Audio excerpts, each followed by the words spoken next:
Now we're talking. How you doing, boys? 303, let her rip Friday, anything goes.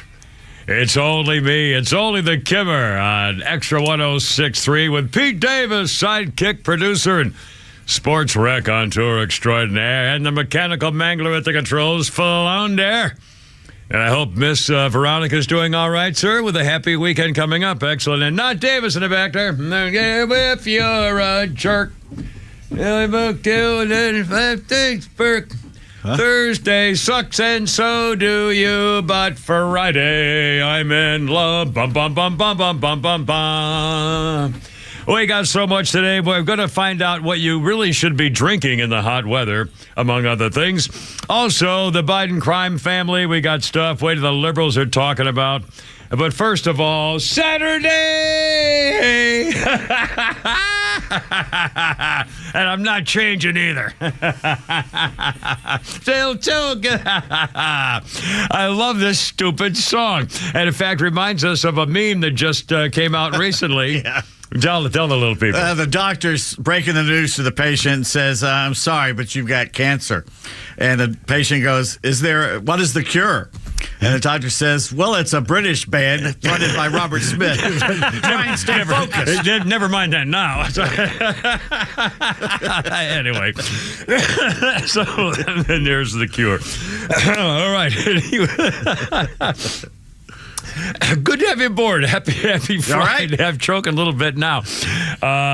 You know what? It's from when I used because I don't speak. During the day, I don't talk. That's right. I mean, I literally, every once in a while, I'll be watching. I mean, I get up I'm up at 5:30 or so, and I start working around 6.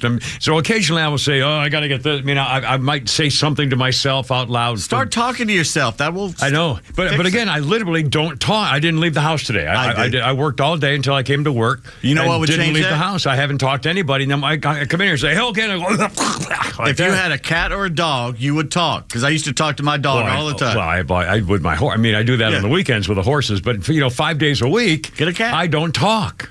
Get a hamster. Except on, I don't know. Anyway, for the record, we love phone calls. I know you don't particularly, but we do love phone calls. And here's the number, 404-741-1230, 741-1230. Also, Not Davis's Mr. Wizard would be monitoring our YouTube and Rumble possible. By the way, do we ever have anybody figured out how we can get a response to hear if there's comments on Rumble? I don't know how to open my... No, I checked Rumble. There's people listening, but not a lot of comments. Nobody ever, I mean, there's one or two where we'll get an American flag and a wave. But I mean, again, it takes a little while to build. Yeah. But it's amazing because when I had our Facebook page, I got thousands. I mean, it was unbelievable. It's more YouTube comments. Yeah. It's the more the world's different. Area. Yeah. It's a whole different thing. All right. Anyway, so he'll be checking that for us as we go along if you want to communicate with us in any way. We got a trillion things to talk about, including some fun stuff. We'll take a Barbie quiz for crying out loud. We got a bunch of things about Pete and stuff today that happened. Let's see. We've got. I want to talk about the Georgia Tech golfer. We'll talk about President White Trash. We've got. Have you heard about time blindness? Yeah, any idea what that is? Not Davis. You're probably the youngest one in here by far. Ed, have you heard of time blindness? You finally stumped Mr. Wizard. I have no idea. Well, now we're getting somewhere. And is this your last day here as our intern? Maybe. TBD. Well, there you are. A total bastard and dipstick. No. Means to be determined later, I'm sure. It could be a double meaning. Anyway, so we got that going for us. Also, wait to hear about the woke survey and some of the answers to the questions. Hysterical. We'll do the Barbie quiz. Also, President Mumbler, the white trash crime family director, will be talking, do some more mumbling for us. Also, downfalls of winning the lottery. We got just a billion things. A couple of quick personal stuff things. Man, talk about a storm. Holy crap, last night. Oh, my God. And by the way, well, let's first of all, I'll reset that a second. First of all, the funniest thing is if you're watching on YouTube or Rumble or whatever, if you're a long-time follower of not only the show but the podcast, something like that, then you may realize that if you can see the video of our camera shot right now, something very unusual is in the picture. Something in this picture is very not normal. I know. Flounder? It's not that abnormal. No, the Come on. hell it's not, I'd Flounder. say Tell the little people. When we do the podcast, I'd say a couple times a year you'd wear a collared shirt. That's right. And today is one of those days. First time. Again, Pete will even tell you he just picks the next shirt in the pile. Whichever they're in the dirt. It's not a pile. Not a pile. T-shirt. A folded pile. I have I put this in the dryer and ironed it in the dryer. Well, So do you hang your T-shirts? Yes, I do. Well, there you are. Anyway, so Pete Davis is wearing a collared shirt. So you walk in and... I walk in, Matt Edgar and the Rhino both look up and go, "Oh my God, is Kimmer dead?" Did he die? And of course I said yes. Because this is his dress shirt. This is a funeral Obviously shirt. went to the wake, Funeral shirt. Okay, the reason I'm wearing a collared shirt because I had a doctor's appointment early this morning, so I had to go all the way downtown. I got up at 5 a.m. Only to have frozen icicles shot into my face at the speed of sound. It's kind of painful. Are you having like skin early skin thing? I had a bunch of them. My dad had it. Yes, I remember when I had what the hell would they call? Oh, I hate when I can't remember names of things. The medicine that I put little dots of it. I put a tiny dot. It's a cream. Put a tiny dot on my forehead, tiny dot on each cheek, and I think that was it. And within about 4 or 5 hours, my face exploded. Remember that when I almost had. I know your face hurt. I almost had killing me. My face exploded in bright red. Fiery, it looked like a lobster in a pot because it was peeling the skin. I'd had some precancerous things they found on my face, and I put this. God, I can't remember the name of the damn tube. Anyway, just a little teeny dot, and it lasted for like 10 days or something. And people normally don't even go out of the house because you look like you're on fire. I mean, it looks like your face is melting and it's weepy. Oh, it's just horrible. But it left my face as soft as a baby's bottom. Do you see how he turned around my doctor's appointment in pain? You know, I've been doing this a long time, ladies and gentlemen. You don't get this everywhere. Nowhere. Anyway, now so you're fine. You're okay. Well, are they taking things off or what? What's it? Yeah, they basically freeze it and then it'll fall off at some point, and it's like swollen now, so it's kind of weird looking. Now, and by the way, I've noticed, every once in a while I'll get like a thing, all of a sudden, like a little teeny blemish or something. What the hell is all? That's just age, right? Skin tags. Skin stuff. Yeah. Dr. Ava Rooney, who's a great doctor, did this stuff this morning. Basically, I kept telling her, well, there's this here and there's this one here. On my cheek, I went in there for one thing, and I started showing her other stuff. She goes, why don't you just get undressed and we'll just do the whole body thing while you're here? Which, by the way, is a very good idea because you may not know. You can't see your back. You can't. That's right. Or the top of your head or something. I mean, you just don't. Yeah. I mean, it is important. You should have a skin check every. Well, I don't know how regular, but I had an allergic reaction. This was probably 4 or 5 months ago, and I went to a dermatologist, and I had my shirt off, and she was like, "Well, why you have your shirt off? Do you want me to do a quick check?" Absolutely. And she looked around and she says, and it was all visual, but she says, "I don't see anything here out of the ordinary." Well, I was doing a check, and they found a couple of things, and they said, "Well, we want to take care of this," and it turned out to be fine. But again, it just to count. Oh, and by the way, let's see. Well, speaking of that. Now, Flounder, you work out a lot, and you go to so you know how to take care of yourself, and you're in good shape, stuff like that. Well, no, but I mean, obviously, he does that. So I assume you are aware of things like hydration. Yes, you're conscious of making sure you have the right. If you're going to go to work out, the most important thing is what you've eaten the day before. Right. And to make sure, and by the way, now I used to run marathons. I used to run 12 miles a day. I used to run 2 hours a day. For that, that's just key is hydration. Right? Yeah, well, you have to do it long before you're going to work out. It's like 2-3 days before is when you have to start prepping. Well, but I mean for marathons, but again, and that's force feeding them carbs and stuff like that. But in terms of just your daily working out, most of us don't realize if you're going to go to the gym to work out at noon, you should start drinking lots of water around 9:30 or 10. I mean, you need to hydrate. You need to get it in your system before you start doing stuff, so you're not full and it's gone through. What your is system. this? The Jack LaLanne hour? No, I'm just saying. But so he knows about hydration. Now, Pete, are you aware of being hydrated, properly hydrated through there? Or you just when you're thirsty, you drink something? I drink Gatorade and water. Okay, well, and I've gotten bad at it. I used to be very conscious of making sure I was hydrated. In fact, they used to say you should drink like 3 gallons of water a day or that's something. Ridiculous. I know that was bad. That was bad. I guess it was in the 80s or something. And they said, it was after the Gym Fix running craze and all. Well, yeah, because the thing is, you'll see it a lot. People walking around with a gallon of water. Yeah, and they drink that throughout the day. Well, guess what? There's a list coming up here. Just a quick thing here. There's a list now of what do you think? Just out of curiosity, we'll start. Flounder, what do you think is the best liquid to use for basic hydration. What's the best one to use to keep hydrated? Best liquid. Water. Okay. How about non-Davis? We have not Davis. We have any idea? But what's the best hydrating liquid? Water. Water. Pete Davis. Captain Morgan. Yeah. Only you would say that rum. I used to get hydrated with Captain. My used God. to play tennis in the summer, drinking whiskey and Sprite. That's and blue jeans. Oh, well, ladies and gentlemen, we have a new answer. Athlete of the century here. It worked for us. Rum and Sprite. What could go wrong? Well, we'll have the actual answers coming up in a second. It's 3:13. My God, man. With a Kimmer, Pete Flounder, not Davis. Here we go. Stand by.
Da-da-da-da-da-da-da.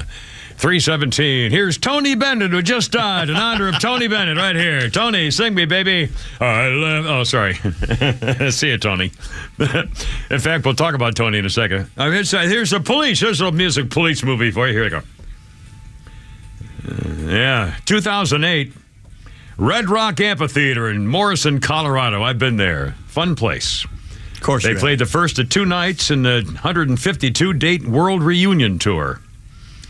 The police tour then became the 3rd highest grossing tour of all time, $340 million. Damn. Good Pretty Lord. good. Holy moly. Red Rock Amphitheater. You ever been there? Red Rock? I have very not. famous. It's really beautiful. U2 had probably place. the best concert there. U2 is famous. Anyway, that was the police. Oh, by the way, thank you, Mr. Wendell. The cream that I had was Fudex. That was it, Fudex cream, and it's a precancerous Fudex, exactly, and it really just peels your face. And again, it's horrible to go through because it's kind of weepy and sweaty and creamy, and you look like a lobster. I mean, honest to God, it's offensive as hell. But it did good things for me. So what did it do? I'm not seeing it. It took away my face cancer. Oh, okay. Or pre-cancer, whatever it was. It was gone.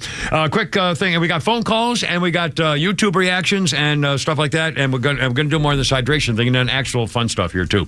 The hideous Brandy Chastain, 55, took her shirt off because she's was looking for men. I don't know what that was. She scored. Yeah, she's a scorer, right? A score with Brandy Chastain, I think, was pretty common. She scored. She scored. She won the thing, and to show her true tribute to the American culture, she rips her shirt off in front of the world to say, "We are women with breasts, and by God, we're better than you men." Soccer. She had a couple points she wanted to make. Yeah, a couple points that she has breasts, and she would rather have them shown there because she doesn't like you men. John Lovitz. Yeah, it was when what's your name there? That's Morgan Fairchild. Morgan Fairchild. I had her. Yeah, that's it. Yeah, John Lovitz, 66 today. Funny man. Funny man? He's a funny man. He was a funny man. I'm an actor.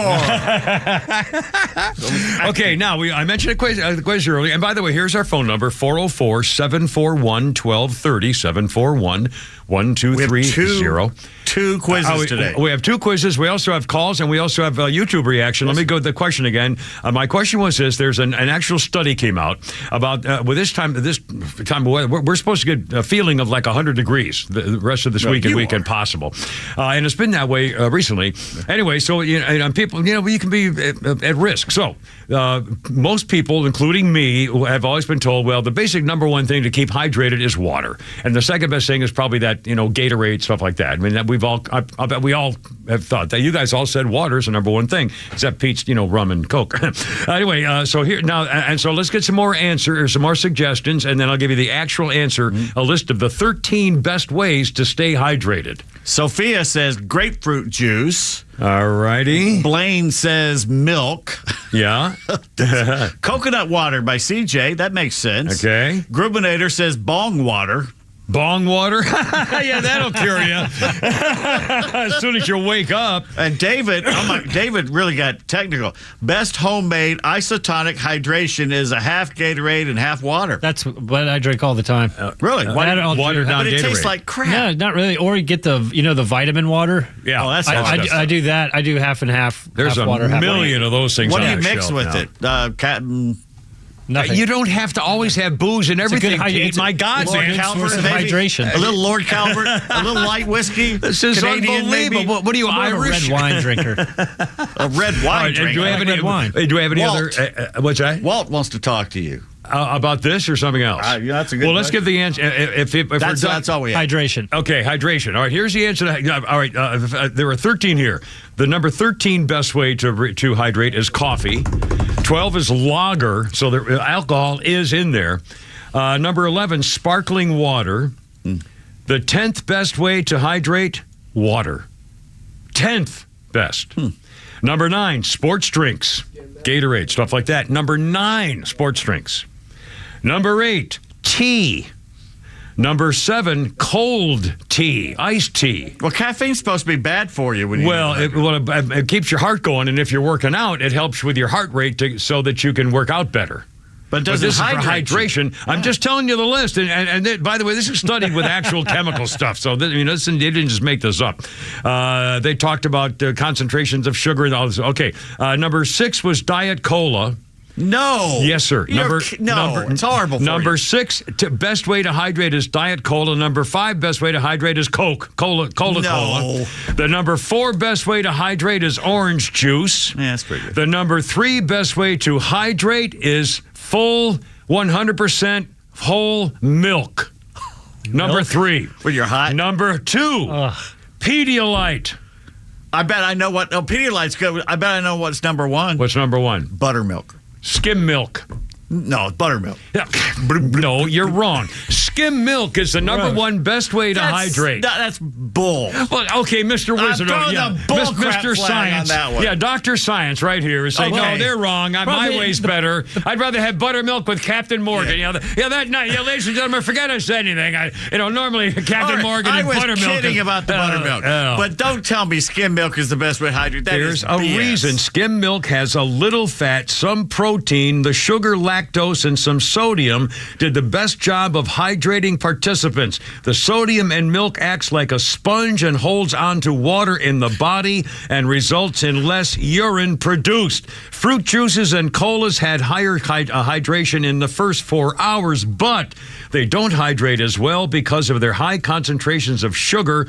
When the sugar enters the small intestine, water is pulled from the body to dilute it, which is why those drinks are not as good as milk. Cindy which keeps agrees the with body me. in the thing. Cindy agrees with me. Cindy's cola also is out. Yes, Cindy says no. Peach buttermilk and Sophia. rum is much better. Sophia says this list is stupid. Dear God. A dairy farmer put this list together, according to Robbie. Oh, yeah, I'm sure that's true. I guess we could just forget David, it. this list is crap. For once, everyone agrees with me. Sorry, I am. I win. Oh, my God, man. Walt's on the line and wants to talk All to right, you. Walt, you're on the radio. What do you want? Hey, guys. How are you, sir? Can you hear me? Okay. We can hear you fine. Yes, years sir. Ago, yeah. Years ago, when my son played in the NFL, they used to drink pickle juice. That's right. Well, pickle juice. in fact, Pete, tell him what you noticed over in England the other day, Walt. Listen to this. Wimbledon, let me they tell sit you one there. thing, too, before I let you go. Sure. I was watching the Braves game yesterday, and they were talking that they analyze the sweat of the players. Yeah, I heard that as well. And they adjust their electrolytes and their hydration drinks accordingly. That's pretty cool. Yeah, why not? Absolutely, with the state of athletics these days. Plus, in this heat, I mean, hell, you say guys collapse. Just the other day, somebody collapsed. They collapsed on Delta Airlines the other day in Atlanta on the plane. Well, Wimbledon, the players sat there and they took out little vials of pickle juice and drank it. He's not making that up. I love pickle juice. I hate. Oh my God! Well, it has the bugs in it. Doesn't it have a little like? They're not bugs. They're bugs. Seeds. They're seeds. They're seeds that have bugs in them. Seeds. They're they're bug seeds. appendectomy causes. Yeah, they're appendectomy bug seeds. They come from poisonous turtles. Well, now, what Exactly you called them before the show? You called them what? Zygotes or something, or molecules. He called them zygotes. No, he called them bug balls. Bug ball. Oh yeah. Tiny insect testicles. Bug balls. They explode as soon as they get into your intestine. Yeah, that's it. Yeah, that's what I was thinking. We got a national severe thunderstorm watch for up in the mountains, so it's probably heading this way. Oh, boy. I got creamed yesterday. In fact, oh, my God, can I do a quick personal thing? Well, how about that storm? How about that big storm? Can I do a quick personal thing? As you know, when I come here and when I leave, I use Waze because you never know what the traffic pattern is near at the ballpark, so I always use Waze to go home. And yesterday, Waze took me, of course, we had that huge storm. It was pouring down rain when I left here. And as I started going through, getting out of here, it took me in a way I've never been before. It took a couple of quick turns all through neighborhoods. And I'd never, again, 285 was such a mess because of the rain and the storm and stuff that Waze took me through places I've never been. I went through a part of Johnson Ferry, part of a road called Dalrymple. I went, it was all neighborhoods.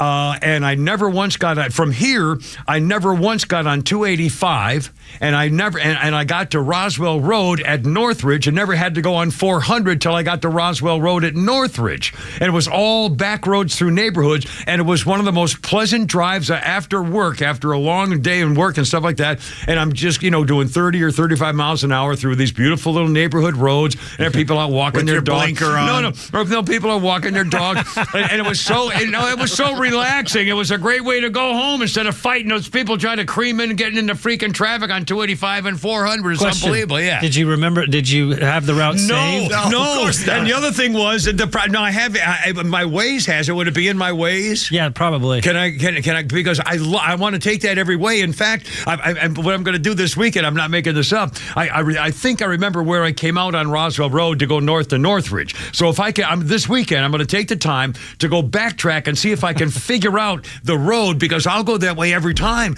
to get away from 400 and 285 to get here going through back roads. Oh my God. I mean, it's salvation. I couldn't tell you how happy I was to get home last night. It took me like 10 minutes longer, and even in the rain. And I thought, who cares about 10 minutes? I think it took you off Riverside Drive. I did. I know it did. Yeah, exactly. And so you go Riverside Drive, and then did it end up taking you to Abernathy to Roswell Road?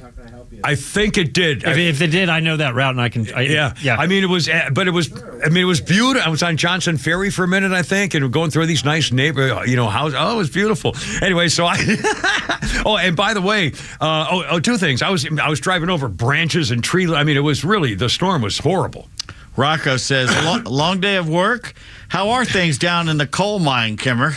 Oh, that's right. I forgot. I really don't work for a living. I kind of sit here and I come in around 3:02. I get up around 1 in the afternoon and I do some dope. I go to a couple of whorehouses. I donate a kidney. I come in around 3:02 and then I work till 6, take a little nap, and have my chauffeur drive me home. Somebody pushed a button here, Rocco. Jeez. I'm still working. Yeah, how are you still working, are you? Well, you get to be my age. You got to do a whole thing, a 13-hour day every day. Tell me what, you like it. Where's the Messiah now, Moses? Truly, he is the Son of God. Who cast John Wayne wearing a dress with a gladiator helmet and a dress on, and truly, he is the Son of God. One day, Friday, we're just going to do movie lines and try and stump each other with movie lines. Where's your God now, Moses? Yeah. Edward G. Robinson in a biblical epic. Yeah. Oh, mercy. Oh, by the way, we got to take another quick break here. Before I forget, just for the record, this is a little Kimmer tip. This morning, last night, that's what she said. Last night, I was driving along and I was going over all these logs and limbs and trees from the storm damage last night. So I'm getting on the way home, and I decided I'm going to check my tire pressure. In the rain and the storm? No. Now, do you have in your car? Do you have a little button you can push to see the tire pressure? It tells me, and it's been telling me for 2 days. And I'll pull over, and it says it's fine. I'll get on the road, and it'll say, "Oh, it's low again." It's like a game it's playing. Well, maybe the gauge inside the tire could be loose. It's the Pirelli, is what it is. Yeah. Okay. Well, I don't like it, but anyway, like most modern cars, you push a little button on your steering wheel, and you can see what your tire pressure gauge is. Yeah, you can do it. Yeah. Well, mine was down. Each tire was down 5 pounds. And normally in the summertime, it goes up. In the wintertime, it goes down. The temperature has changed dramatically. But anyway, so just a word to the wise. In fact, there were 5 pounds. All 4 tires were exactly 5 pounds lower than I like them. So I had my little portable tire pump. I pumped them up this morning in my garage. 5 pounds? Check your tire. 5 pounds low each. So this morning you pumped I pumped 5 pounds, 20 pounds, 5 pounds each back into each tire. And again, just a word, check your tire pressure because it makes a difference how you drive, especially we have in audio bad from weather. It this morning. We have weather from it right here, audio right here. This man was the Son of God. You are there. 3:30.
Ah, yes.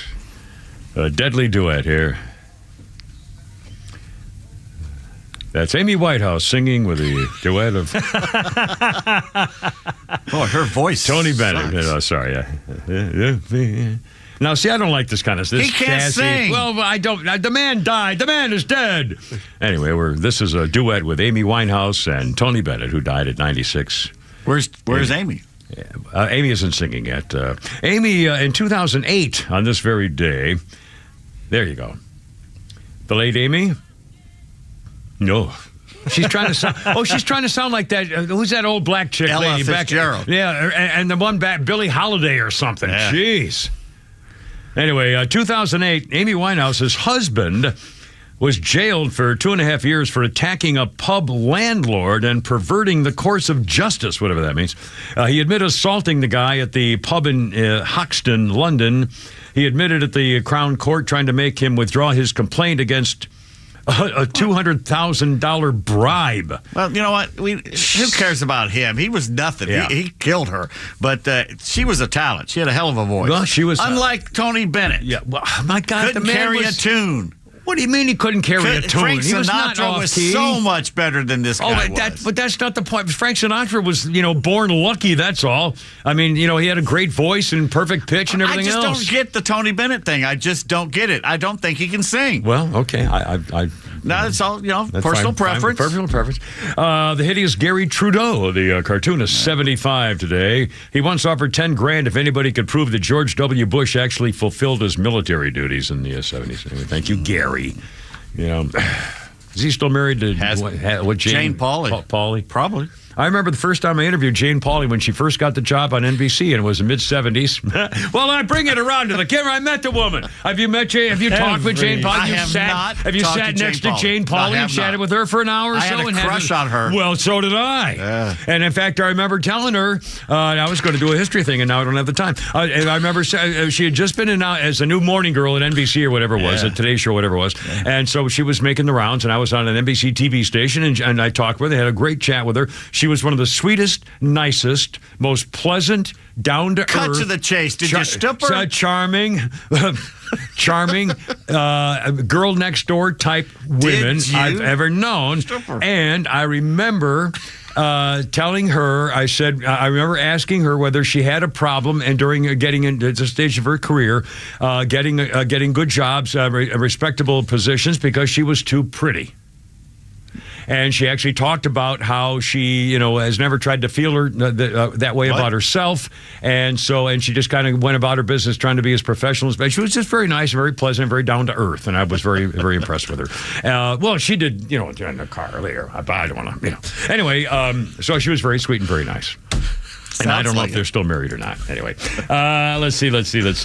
One more thing on. I got my tire thing. One more thing on the driving here today. This is unbelievable. And again, as mentioned, the reason I'm going to try to find this back way, and if I can do it, I'm going to come to work the back way and leave home every day the back way, even if it's all through neighborhoods. I was wondering during the break if you were going to switch it around. Well, no, here's why. That's what I was thinking. Here's why.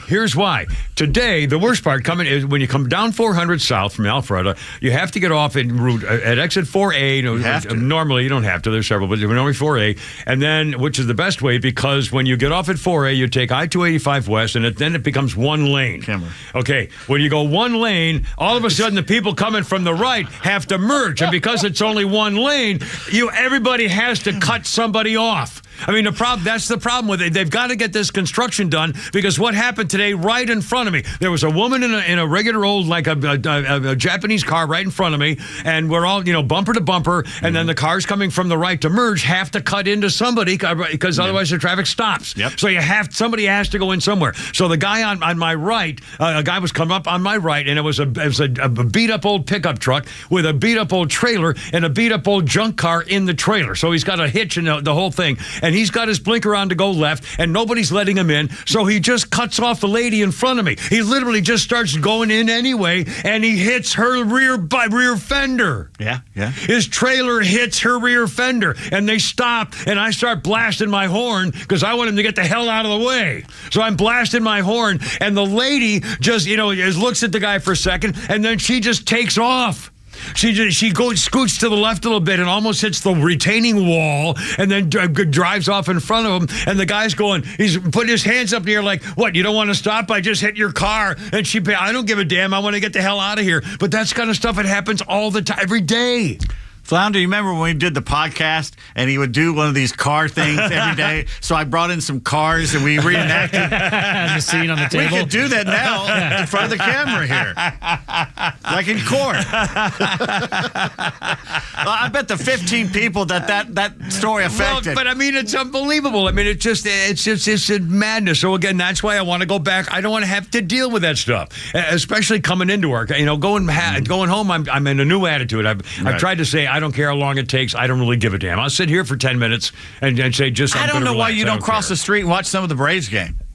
It adds too much time. Honestly, I'm so. By the time I'd get home at 9 and then I'd figure out what I want to eat and then go to bed at 10:30 and get up at 4. So you don't have to get up at 4 or 5. Well, I don't. Sophia says you either get up at 5 or sleep 13 hours a day. It won't make a difference. Well, maybe not with you, Sophia. She loves you. Anyway, all right. Sorry, I even mentioned anything. But again, it was riveting radio. It's killing me. Okay. Well, God, it's 3:41. I can't. We're just blowing. You haven't done anything. I know I haven't done crap. All right, now this thing. I stumped Mr. Wizard with my question of what is time blindness, and we're gonna have some sound here from a TikTok chick here in a second. In fact, we got a couple of social media things and you liberal stuff, and also Pete's got a Barbie. What are you laughing at? Sophia goes, so Pete, how was your drive today? Oh my God. You snotty. I'll tell you what. That's a guy. That's a guy. On 575, it rained so hard this morning, I literally almost pulled over. I could not see 15 feet. That's how hard it was coming down. It wasn't doing that. We're in Alpharetta. It must be very specific. It was. It was like for 5 minutes, and then it just poof. Wow. Anyway, it was Sophia. So there's my driving report. So she's a guy. I guarantee that's a guy. That's not Sophia. I'll give $100 if you can prove you're a girl. And by the way, ladies, that's not a lot of money for me.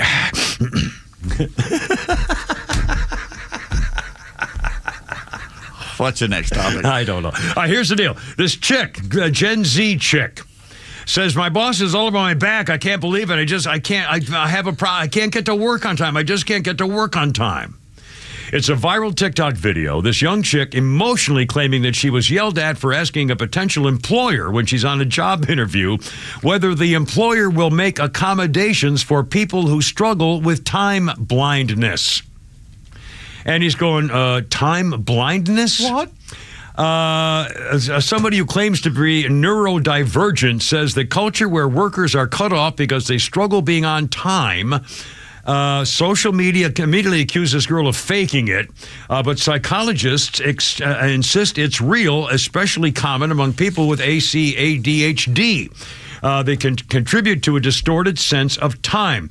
Early childhood trauma can result in time blindness, feelings of disassociation as a child or later in life. Time blindness is used to refer to the inability to recognize when time has passed or estimate how long any task might take. Sufferers may frequently find themselves running for the bus, failing to meet deadlines, wrongly thinking a task will take 10 minutes when it takes a lot more. The phenomenon is not defined as a medical condition, but doctors use it as a way of talking about the concept of losing track of time. The symptoms of time blindness. Losing track of time, inability to meet appointments, repeatedly missing deadlines, daydreaming, engrossed in a task like nothing else matters, unable to attend to do anything other than the task you're doing at that time, overpromising what you can reasonably actually accomplish, feeling stuck in the present, putting things off. Time blindness can be mistaken for laziness or stupidity. Which is what it is. Relationships can suffer. They suggest mapping out your daily life using visual aids like timers and alarms to remind yourself.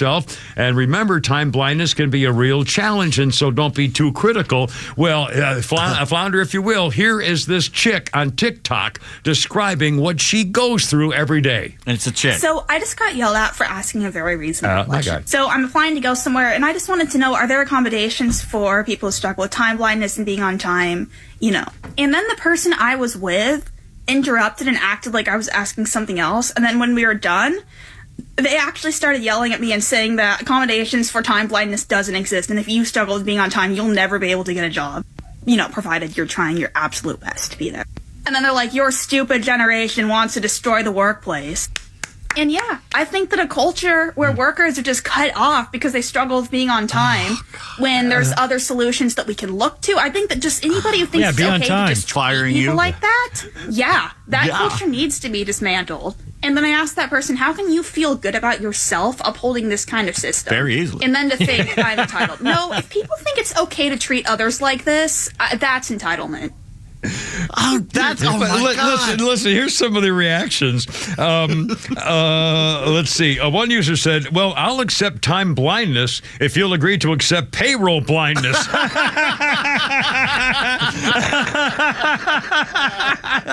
Another one added, "Somebody clearly stepped foot in the real world for the first time that day and realized she's really not cut out for this." It's funny. It's a woman doing it.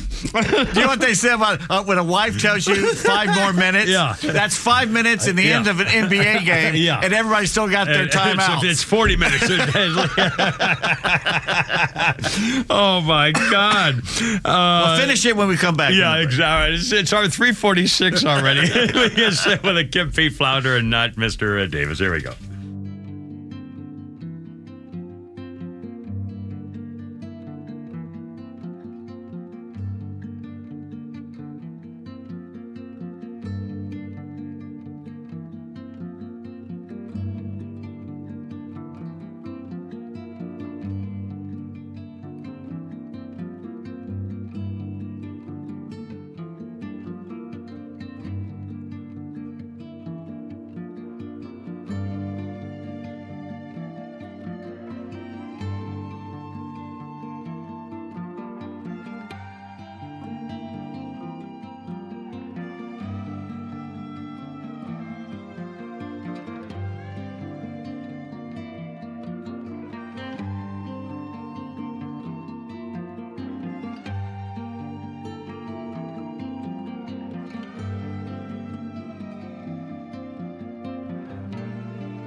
I forgot to ask you who we're playing here. Is this Ed Sheeran?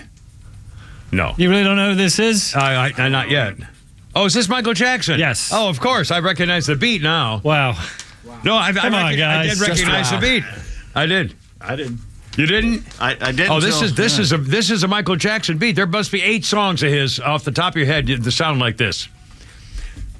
Now you did? Yeah. Michael Jackson. How you doing? 350. And we got Michael. Let's play a little Michael. Here we go.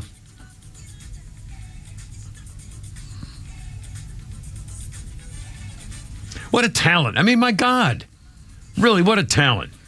Did you see by the way, the video that's that got one issue? What?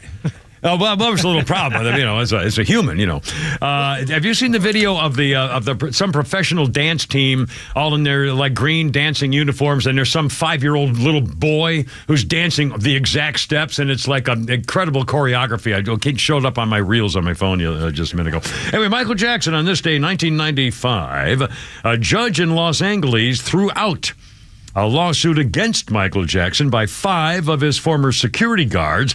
I remember this. They had claimed that they were fired for knowing too much about certain nighttime activity visits by young boys to Michael Jackson's estate. He denied any bad activity or badness. Well, I see it in court every day. I've sent children younger than you the gas chamber. Didn't want to do it.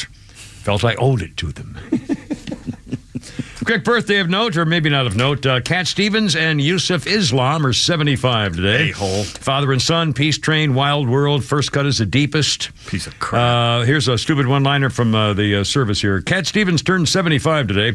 He was known for his song Morning Has Broken. These days, that has been updated to Wind Has Broken. Because he's 75, I guess. He's the one that called for Salman Rushdie to be killed. Yeah, he turned when he became Cat Stevens became Yusuf Islam. I think just the word Islam by itself is probably a pretty good indication that he might have a thing with a thing. All right, anyway, there you go on that. And on this day in history, 1873, Jesse James held up the Rock Island Express near Adair, Iowa. It was Jesse James' first train robbery, 1873. The railroad reported that he stole $6,000, and that's in 1873 money. He actually stole $65,000, which is like millions. The railroad company didn't want the public to know they carried that kind of money on the train. That should have been enough to retire. Oh, you would have think. I mean, $65,000 in $1873. He was living in Missouri. He could have bought the state for that. Wow! Holy you moly! Ever driven through there? I don't know. Anyway, there you go. Now, okay, finish your story. Finish our story. Here's this time blindness thing, and you just heard a little girl checking on this stuff. And they, most of us would call it just being lazy and being silly, but it's a real thing. I'll bet you've had people, and I'll bet you've had especially women. They didn't say this, but I'll bet you more women have this problem with time blindness than guys do. And again, I know that's a chauvinistic, sexist thing to say, but it's I'll guarantee you it's true. A famous girl I've talked about in my life before. I won't mention her because then you'll say, "Oh, you bring a dime." Anyway, she had a problem with that. She was like that. She could not be on time, and it was because she was still doing things, thinking she had to accomplish things that she had time and just couldn't get it done. And so I remember the times I was supposed, I would meet her someplace at 10:15, and I'd give her 12 minutes. And if she wasn't there at 12 minutes later, I left. And, after about the third time, and she came running up and said, I'm so sorry. I said, well, then don't do it. I said, you're going to have to, I had to train her. And don't tell me it's rude. I said, I'm telling you right now. In fact, it's true. You're a good girl. No, seriously. I said, we did it on horses once. We were supposed to go riding together. And I got to the stable, and I got my horse all saddled. And I waited and waited. 40 minutes go by. And I said, screw this. I got on my horse, and I rode into the trail. Took off without her. Good. And like 30 minutes later, I see her galloping down the trail to find me. And I said, well, she's, I had a realtor down in Florida when I got fired and retired down there. And it was this lady realtor, it was probably mid-50s. And our first appointment, she's going to pick me up at this condo place, whatever. And she's about 20 minutes late. And I said, by the way, I really have kind of she said, well, I have trouble being on time. And I said, well, if you're late again, you're fired. Ooh. I know. I said I don't do late. I will not. I'm never late. I'm always early. And if you're not on time, you're late. You're either early or late. And I said I don't do that. And she said I'll never be late again. And she wasn't. I went on a date one time. I was meeting a girl for a drink, and she told me she was running 15 minutes late. And then she texted me 25 minutes later. She says, "Hey, I'll be 10 more minutes." I said, "Don't bother." Wow. I was like, well, at least she texted you. Here's the thing. You knew the time. Yeah. She never said anything about traffic. It depends so on breast size. Well, no, hold on a second. Let's think. Now, from Founder's standpoint, I make sense. For me, a half an hour, no way. Yeah. Now, if she had been more specific, like, maybe, oh my God, there's a bad wreck. I'm so sorry. Please wait for me. Just, something like that. Sorry, I'm running behind. Yeah. Well, then screw her.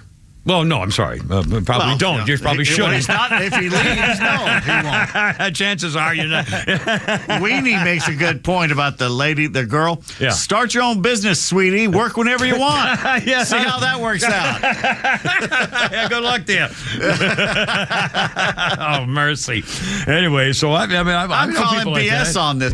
I'm sorry. There may be a few people that have something weird going on with ADHD or whatever, which I'm still not completely, Well, we know that. Believe in that, but still. Well, that's just a way for the drug companies and the pharmaceuticals who work with the doctors, who get money for suggesting certain drugs. Well, it's also and a way of de-manning young boys. Right, yeah, that's right. Taking their masculinity away. Yeah. By the way, you got another poem. Another poem. All right, 3:56. It's poem time on Friday. Yes, there we go. Yes, we play it. We got to. Goat Redneck Poet. He's doing one a day. Redneck Poet right here. Is that really the Kimmer? Hell, we thought he was dead. I'm still not convinced. It could be AI instead. It's Johnny Midnight out of the tomb. Well, he is talking 90 miles per hour and forgetting blank. Yeah, it's probably really Kimmer in the room. Okay, that's kind of a doesn't always have to be good rhyming. Good, all right. Exactly. Well, you put a bad word in there. Not exactly iambic pentameter or anything, but again, there's an E.E. Cummings at the board here or something. Not a sonnet to you, but there it is. He efforted. He efforted, and he was good. He put some effort. I got to do it, Johnny Midnight one of these days. Yeah, we've been hearing that for 5 years. Shut up. and an Olympic story. Well, we can always play the classic one on the CD at 5 if you want. You want to? If we want, yeah, we can do whatever we want. Let's do it. Can we? No. Yes, no. What are they going to do about it? No, we can do it, and we can do it once, and no one's there. No, somebody's going to say a thing. Nothing's going to happen. But nothing can happen. There's no radio station. Who's going to say anything? Oh, that's mine. Oh, yeah, it's mine. Oh, yeah, we're going to go to court. That's true. There is Trust no radio me, station. it's no radio anymore. station. It doesn't exist anymore. It's mine. It's mine. By the way, yesterday when you were doing that rant about, what is it, trademarks and stuff, I was literally wearing the News Monster T-shirt. Yeah, the Sluggo trademarked my spray News Monster. But you're not bitter about it. I thought you were talking about my rant about the damn trannies and the boot camp and stuff, man. Well, that was a great rant. Yeah, if you go to our Twitter page and the website, it's I'd all like on to there. hear that again myself. I got so worked. I mean, and again, the memory of 1966, late December in the snow in the North Carolina mountains in 1966, and that came back. And it really, I'm getting choked up again now. Just remember the thing. I mean, that was, and these freaking. I mean, we can't let them go. We can't have this. We can't do this. All right, 3:58. Okay. There's a woke survey.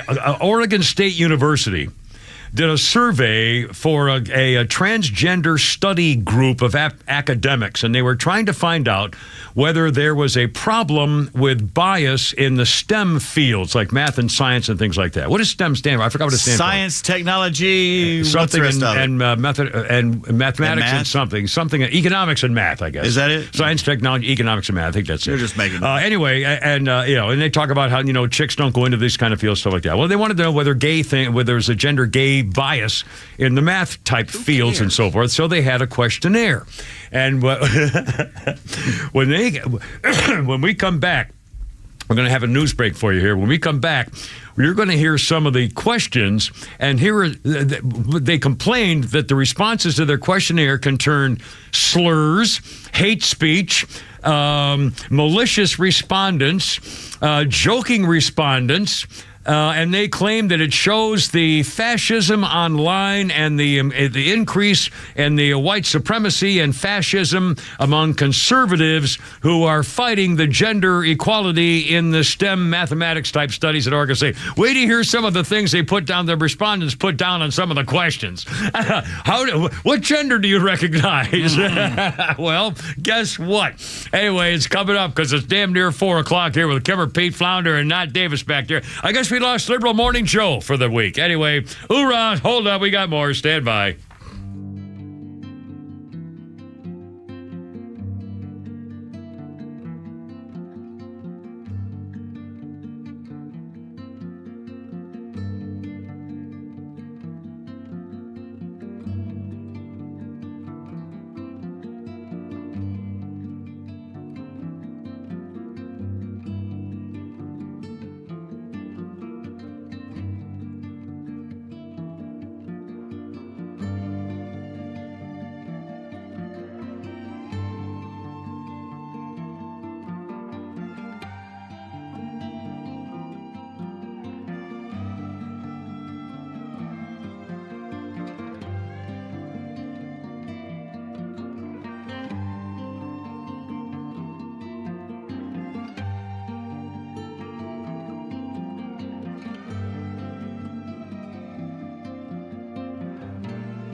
Whoops, sorry. By the way, the E in the STEM, who said that in? Ed. Ed says the E in STEM stands for engineering. My bad. Of course it does. I'm an idiot. My dad was an engineer. Your dad was My dad was the engineer of all time. Anyway, he was, anyway.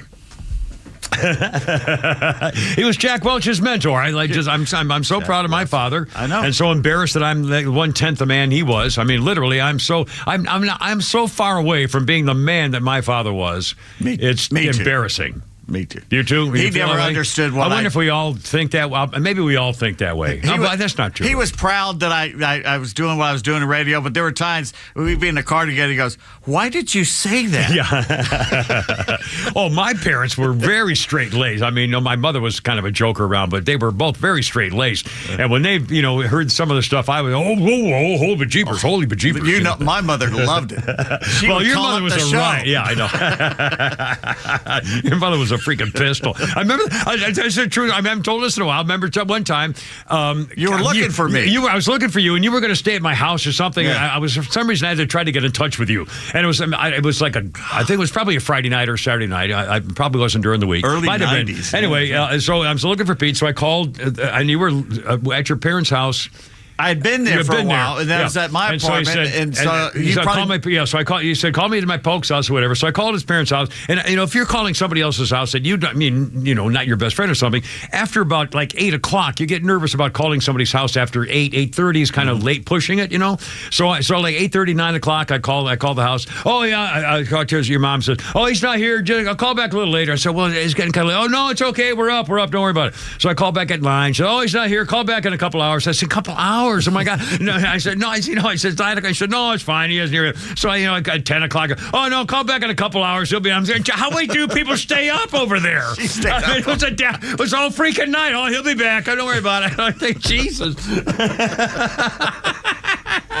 Anyway, oh my God, were we playing music there? I missed the whole thing. I don't know why. Poor Flounder. He gets all this music, and it's Guns N' Roses, I'm hoping, right? Is that what? Here we go. Guns N' Roses on this day in 1987. God, I can't believe that was that long ago. They released their debut album on Geffen Records, Appetite for Destruction, with a single including Welcome to the Jungle, Sweet Child of Mine, Paradise City. It has worldwide sales of 28 million, mostly in America, making one of the best-selling debut albums of all time, Guns N' Roses in 1987. Well, good for them. Quick birthday here, actor Josh Hartnett, 45. He was in Pearl Harbor, Black Hawk Down, Sin City, Penny Dreadful. Penny Dreadful, that's so good. Ethan on Penny Dreadful, he was 45. Was that a series? That was a series, wasn't it? Showtime for 3 seasons, and Eva Green was in it, and Timothy Dalton was in it. I don't know why I never saw it. Was it a good? What was it about? Basically, it was a horror supernatural thing set in London back in the. Oh, that's why I did. I think I tried to watch it. Good. Yeah, but I can't get into the Brit. I can't understand what they're saying. One, secondly, Josh Hartnett was American. I know, but everybody else was anyway. Whatever. He was a werewolf. And on this day in history, in 1861, Confederate troops beat them damn Yankees at the Battle of Bull Run Creek, Manassas. First major battle of the Civil War, Manassas, Virginia. 50,000 men fought for 10 hours, while the pompous rich folk dressed in their finest came to picnic and watch the Battle of Bull Run in Manassas. The biggest mistake, they should have chased them back into Washington, D.C. and burned it. Would have been over. And it would have been over. Would have been over.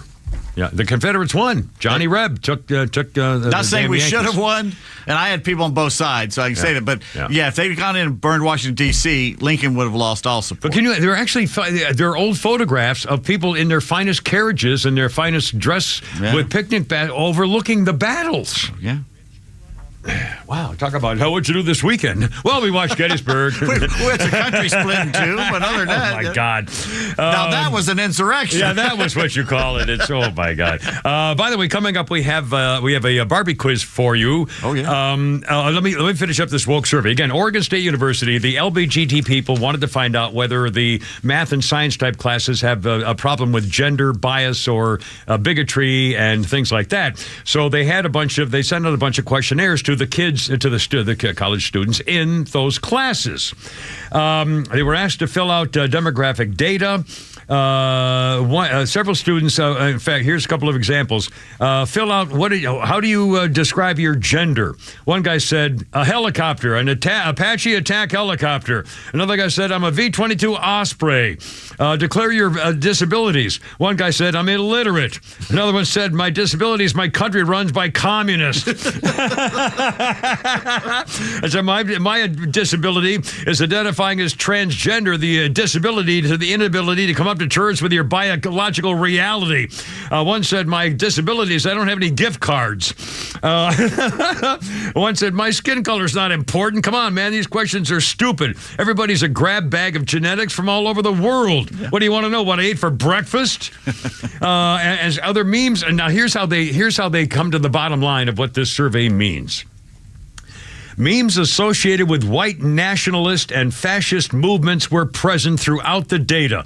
They declared the mockery they received, quote, had a profound impact. Oh, my God, I can't even read this. Quote, had a profound impact on morale and mental health, particularly for one transgender researcher who was already in therapy for anxiety and depression regarding online anti-trans rhetoric.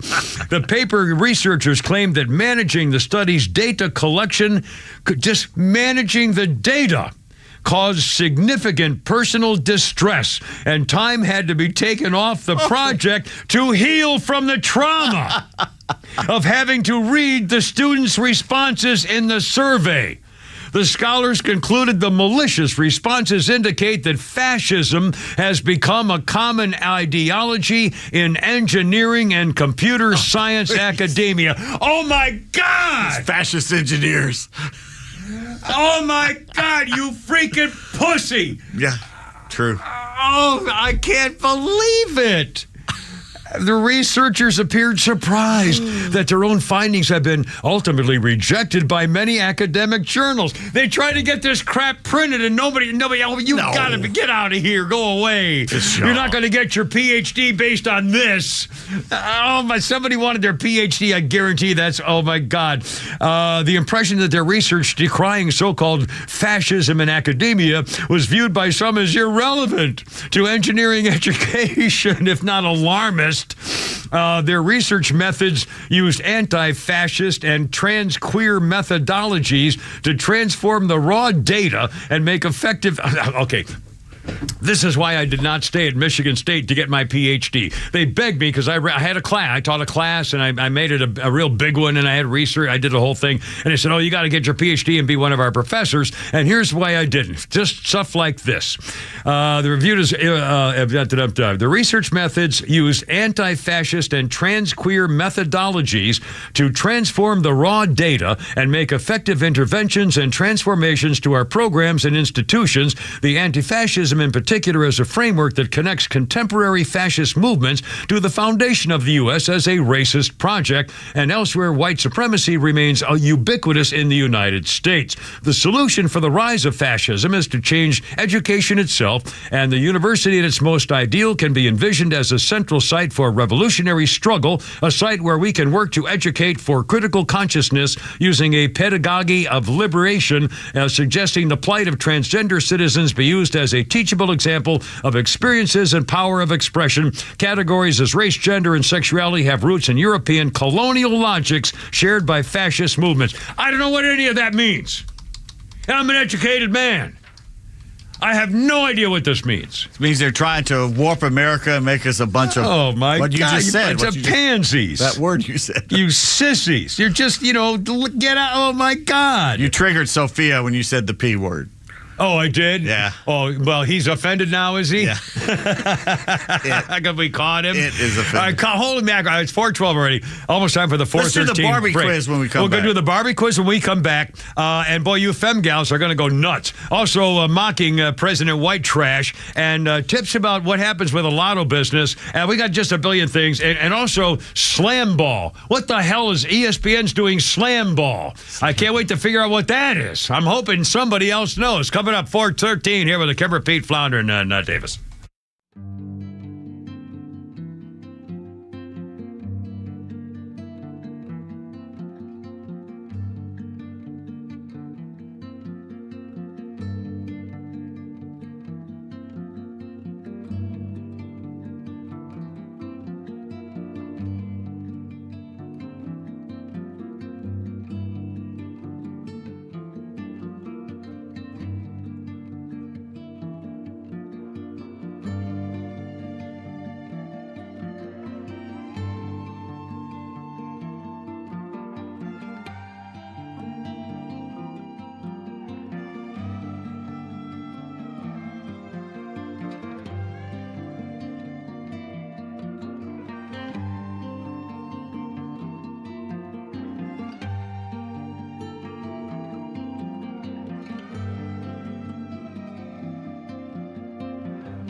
Pulp Fiction. They danced the twist to this song.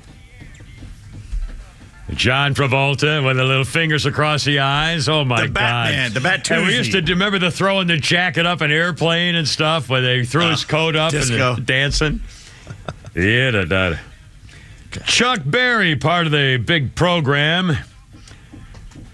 On this day in 1973, at the Buxton Festival in Derbyshire, England, Canned Heat, Nazareth, a whole bunch of other groups were playing along with Chuck Berry. At the time, this is 1973, Hell's Angels arrived in force and proceeded to drink all the booze anywhere near the concert. Initially, they paid for it, but then they ran out of money, and so a guy called a deputation was sent into the audience to collect donations of $10 a person. 20 minutes into the set of this group, Chuck Berry, while the Hells Angels were going nuts, Chuck Berry was showing one of the Hells Angels how to do his famous duck walk properly on stage. So Chuck Berry went from one end of the stage to the other doing the duck walk, disappeared into the wings, got in his car and drove off at a high speed, never came back. And the Hells Angels just took control of everything after that. And got, I don't know how many injuries there were, but it wasn't pretty. A quick birthday of note, Allie Landry is a former Miss USA in 1996 and the star of the old Doritos commercials. I don't remember her face. Oh, yeah, she's cute. Yeah. Allie Landry's 50. She kicked Mario Lopez to the curb 2 weeks into their marriage after she found out that he had cheated on her at his bachelor party the night before.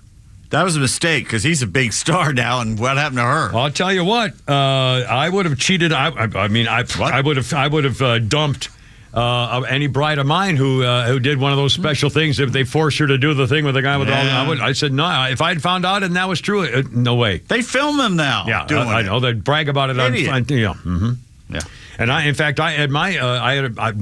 went to a bachelor party of the best man at my wedding, and of course there were a couple of strippers showed up, and it was a closed bar at the top of a restaurant, and a couple of strippers showed up, and there were probably 20 guys there for the party, and sure enough, a couple of them were going into the back room, and then one of the strippers came over to me and sat on my lap and said, "What about you, handsome?" Don't tell the I won't rest tell of the that whole story. thing. But I said no. I said, well, I have a girlfriend, and I can't imagine cheating on her, and I really, I just can't, I'm not interested. So she said, oh, I wish I had a boyfriend like that, and got off my lap and disappeared. I went, whew, because and by the way, when I got home, she asked me what the bachelor party was like, and I said, I'll tell you if you promise never to throw it in my face later or bring it up as some kind of a thing. Let me guess.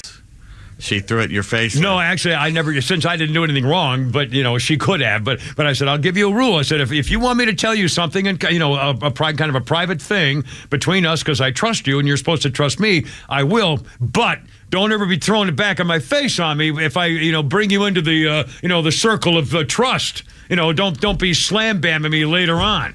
Of course, later I found out she'd been lying for 30 years, so it doesn't really matter. Other birthdays include Rory Culkin, who is Macaulay's younger brother. He's 34. He was Mel Gibson's son in Signs. He was Michael Douglas's youngest kid in Runs in the Family. I never heard of him. Anyway. Never. All right. Let's do that, too. Barbie quiz. All right, here's our phone number if you want to join us. 404-741-1230, 741-1230. We're on YouTube and Rumble, and Pete Davis has a Barbie. By the way, this movie is going nuts. I had set no a idea. record. $22 million last night. I thought they were all bashing it. I thought everybody was making fun of it as being sexist and stupid. It's supposed to be feminist. Yeah, but it doesn't look. I've seen teasers and previews. Its cinematography and it's looks hardly great. Looks yeah, great. it's like one of those. Spike Lee movies or well with a zoot suits. It was colorful and flashy. And who was the one where they did? I don't know if I agree 100% with your police work there, Lou. What was the one where they had the cartoon character came to life? Dick Tracy. That's what I was thinking. Very much like Dick Tracy, which I like that movie. Yeah. I'm sorry. I like that. It was a good movie. It was well done. Yeah. Anyway, go ahead. Here we go. And yes, I still hate Princess Bride, somebody said earlier. Oh, that was horrible. All right, here's the barber. First of all, Flounder, did you get a hold of Veronica? I texted and I have not heard back. I was asking if she had a Barbie doll. because my sister had a Barbie. When I was growing up, they all baby boomers. I had G.I. Joe and Major Matt Mason. Never got either one of those. Yeah. All right. Well, I was too old for G.I. Joe. Too old for that. All right. What is Barbie's full name? This is from The Onion, by the way, so just take that in mind. Barbara. Flounder? Barbara Smith. Barbara Jane. Palawatsky. Barbara Khalid, the shoe bomber bin Laden. Is her full name. Their full name, well, sure. Who invented Barbie?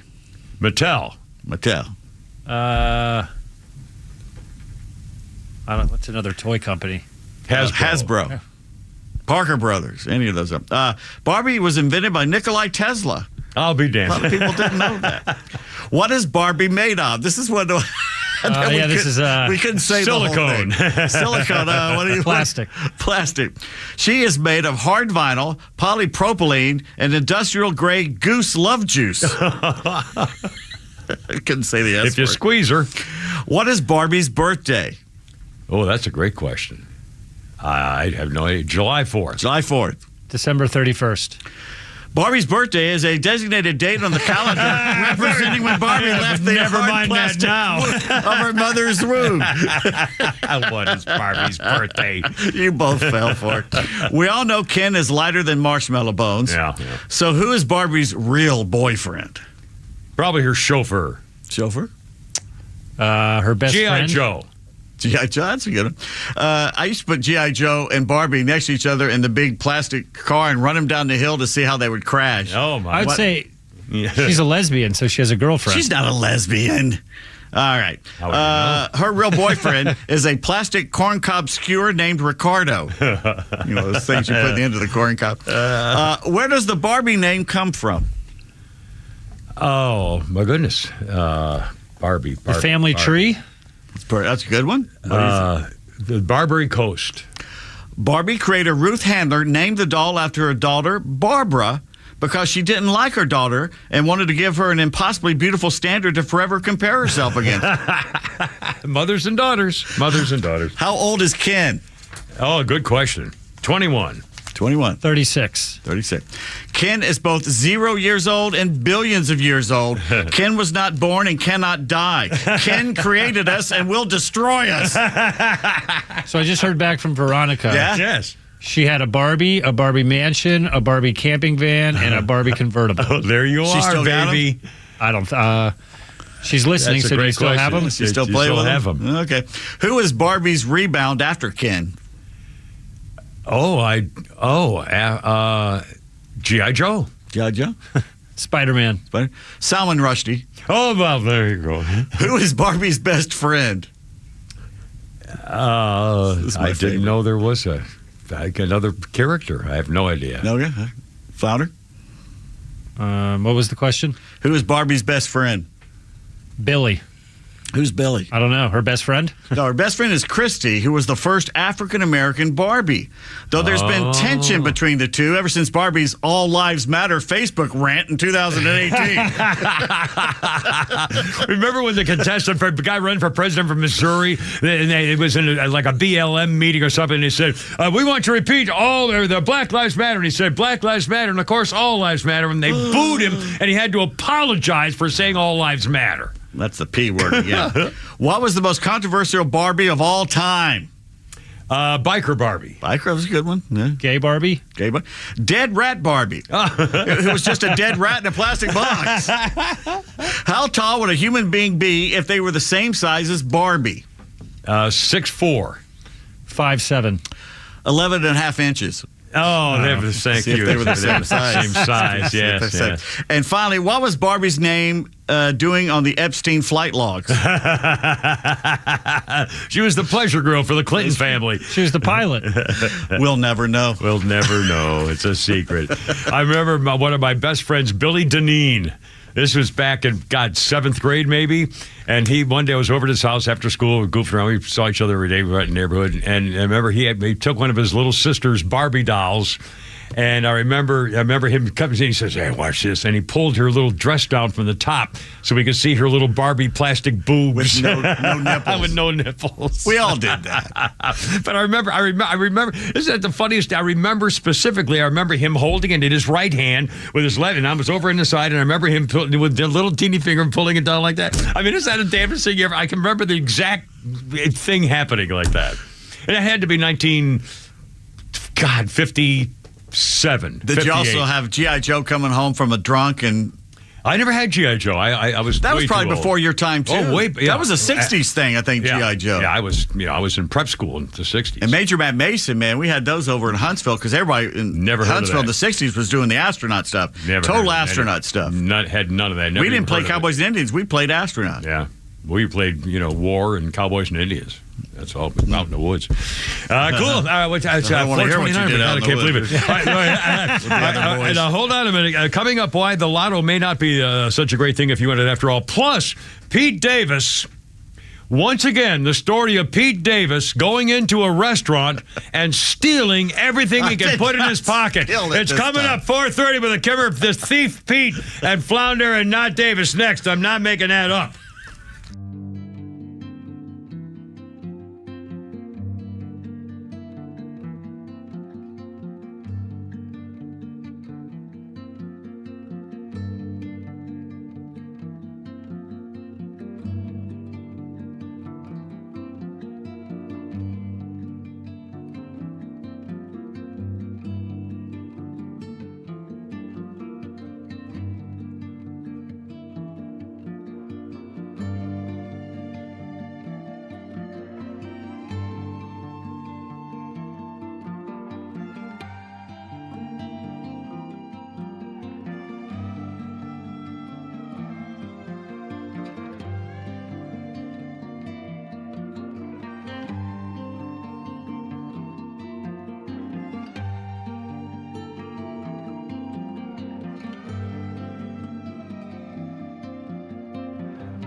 This was the hallucinogenic Beatles, 1969.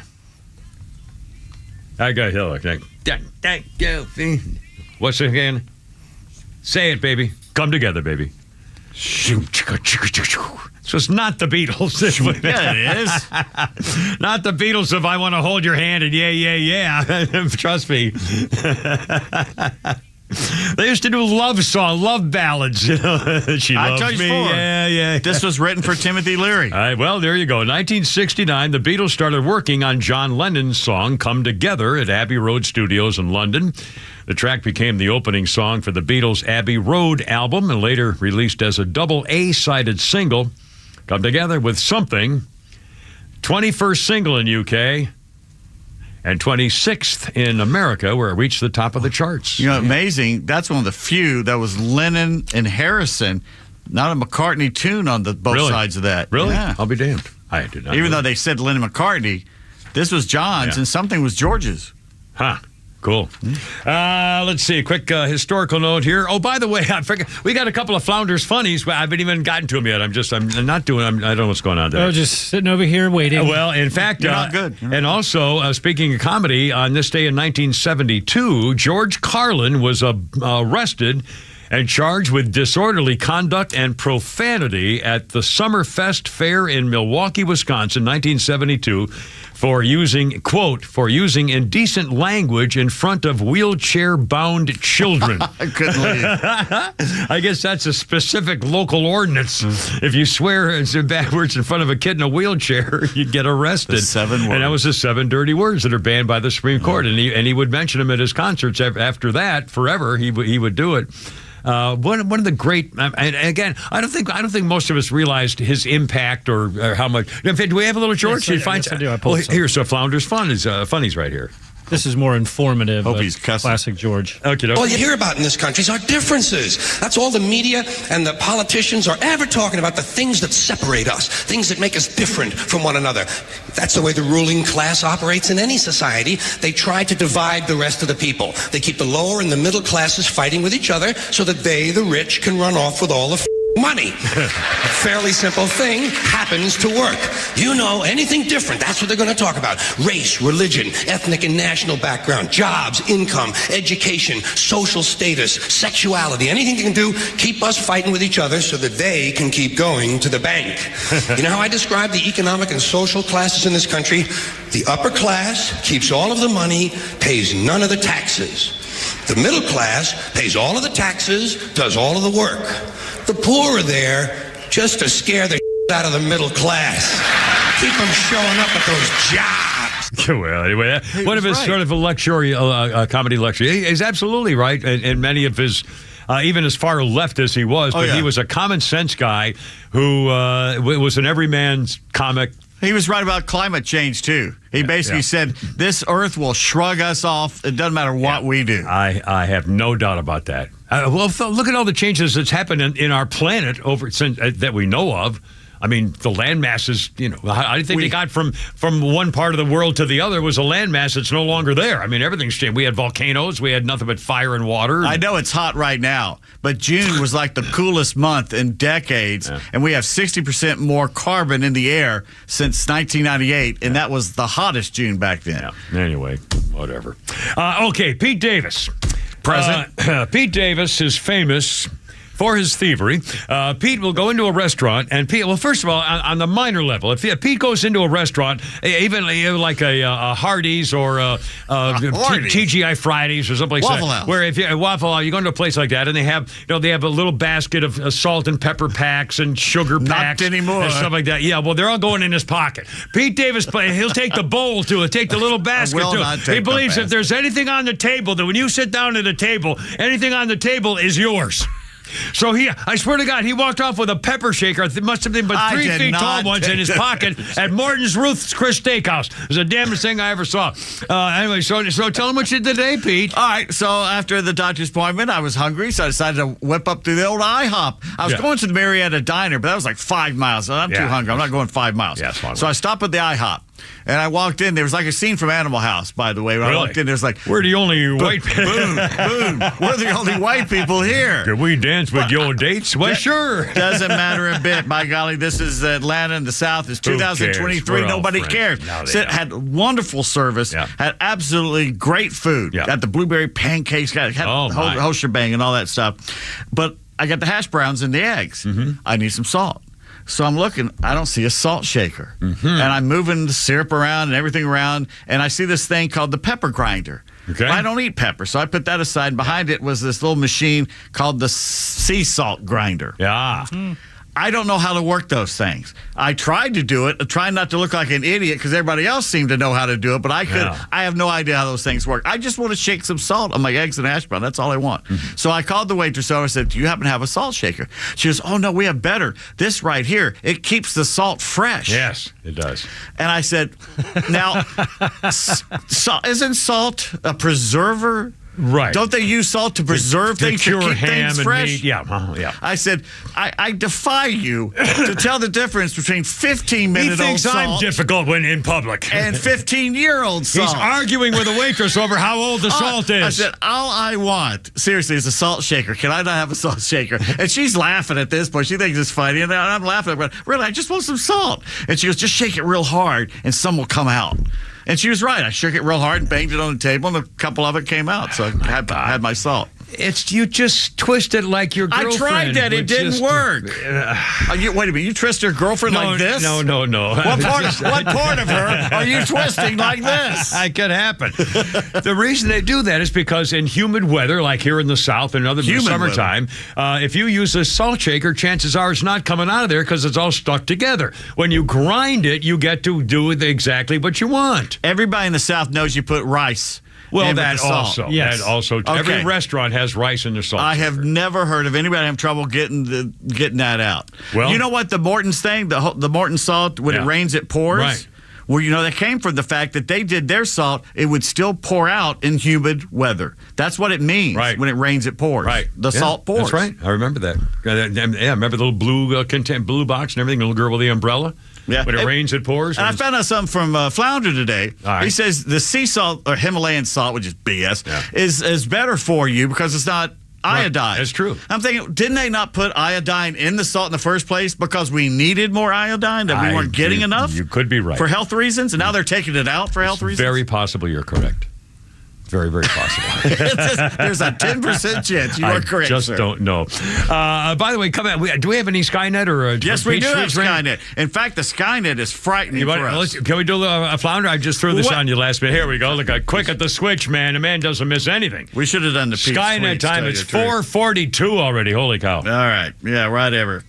Well, anyway, I'll tell you what it is. Yeah. Oh, is it Pete's Tweets? Well, we're doing Pete's Tweets. The quick right Skynet All right. is that they're doing one now for journalists. So journalists can now use it to create news content. In other words, not only are they tired of making it up themselves, they're going to have the AI do it for them now. I'm not making this up. I heard the Rhino this morning say he was reading the news, and he got them all back. He was reading, every other word he was saying, no, that's not right. Hold on, let me start over. And then he said, you know what happened? He said, I relied on AI to edit this copy for me. And it came out so garbled that he kept making mistakes and had to say, sorry, lazy start over. Bastard. He said he used AI to have them to edit the copy that he was reading for the headlines. How lazy have you got to be? It screwed him. All right, finally, Pete's. Okay, Uncle Queso. We talking about Miranda Lambert? Yeah. He emailed to say, Miranda Lambert reminds me of the Billy Joe Shaver song lyric. You can't beat her when she's sober, but you have to when she's drunk. Oh, I don't remember that song at all. Now the See if we can Miranda, find that song. The Miranda Lambert thing. The reason we mentioned that earlier is that she was just acting real snotty. A 45-year-old woman in the audience was taking a selfie with her friend for 10 seconds to show how much they love Miranda Lambert. And they were here at the concert to show their friends. I mean, it's a sweet, wonderful thing to do. Miranda Lambert got so offended by it that they weren't paying attention to her singing that she told them to stop it. And they it shamed them, embarrassed them. And the lady reacted saying, "My God, it was, she should have been proud of us. We're, spent our money to go see her. We're proud to be there." And we showed, wanted video evidence to say, "My God, I'm Ruth Miranda." It would be a positive, wonderful thing. Anyway, so she turned into kind of a snot. And I made a comment that she's gained all her fat back. And I remember when she was on that TV show, it was like an Oscar thing or Emmy or something, and she was wearing a sequin dress and she looked like a Christmas tree. She looked like she weighed 400 pounds. It was really embarrassing, and I felt bad for her because I loved her song about this old house where I grew up and my dog's in the backyard or whatever that song is.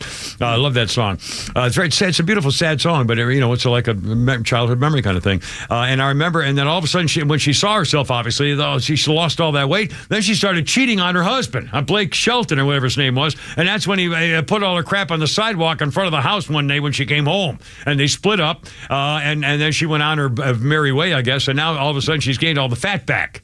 Maybe it's some kind of a lesson in life. And now you had a question about that too, which we may get to after this short break here, about whether that should make a difference, about the weight gain after a wedding. Oh yeah, about weight. Yeah, I do. And by the way, what What?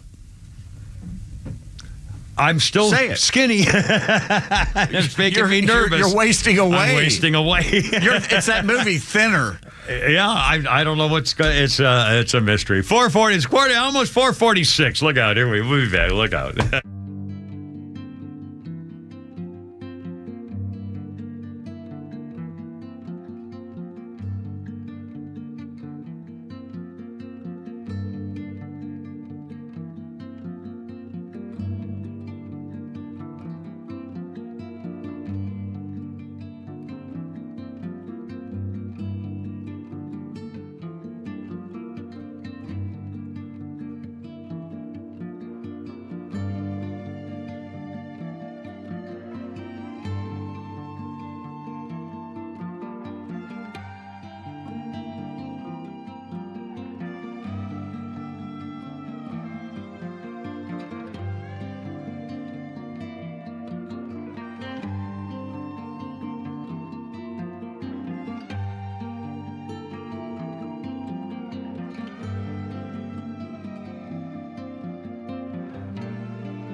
Oh, I forgot to ask who we got going here. Jimmy. This would be either Jimi Hendrix. Either Sex Pistols. Oh, my God. Or Jimi Hendrix. Or Ed Sheeran. No. And Margaret. That's all I got.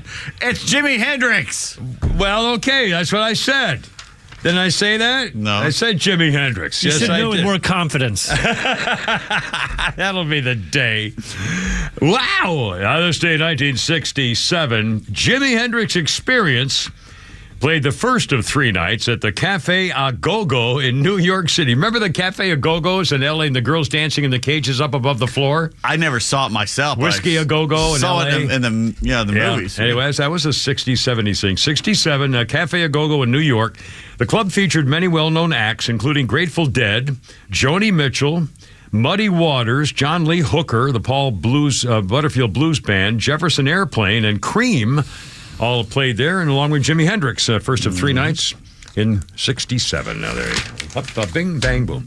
Okay, quick historical note here for you.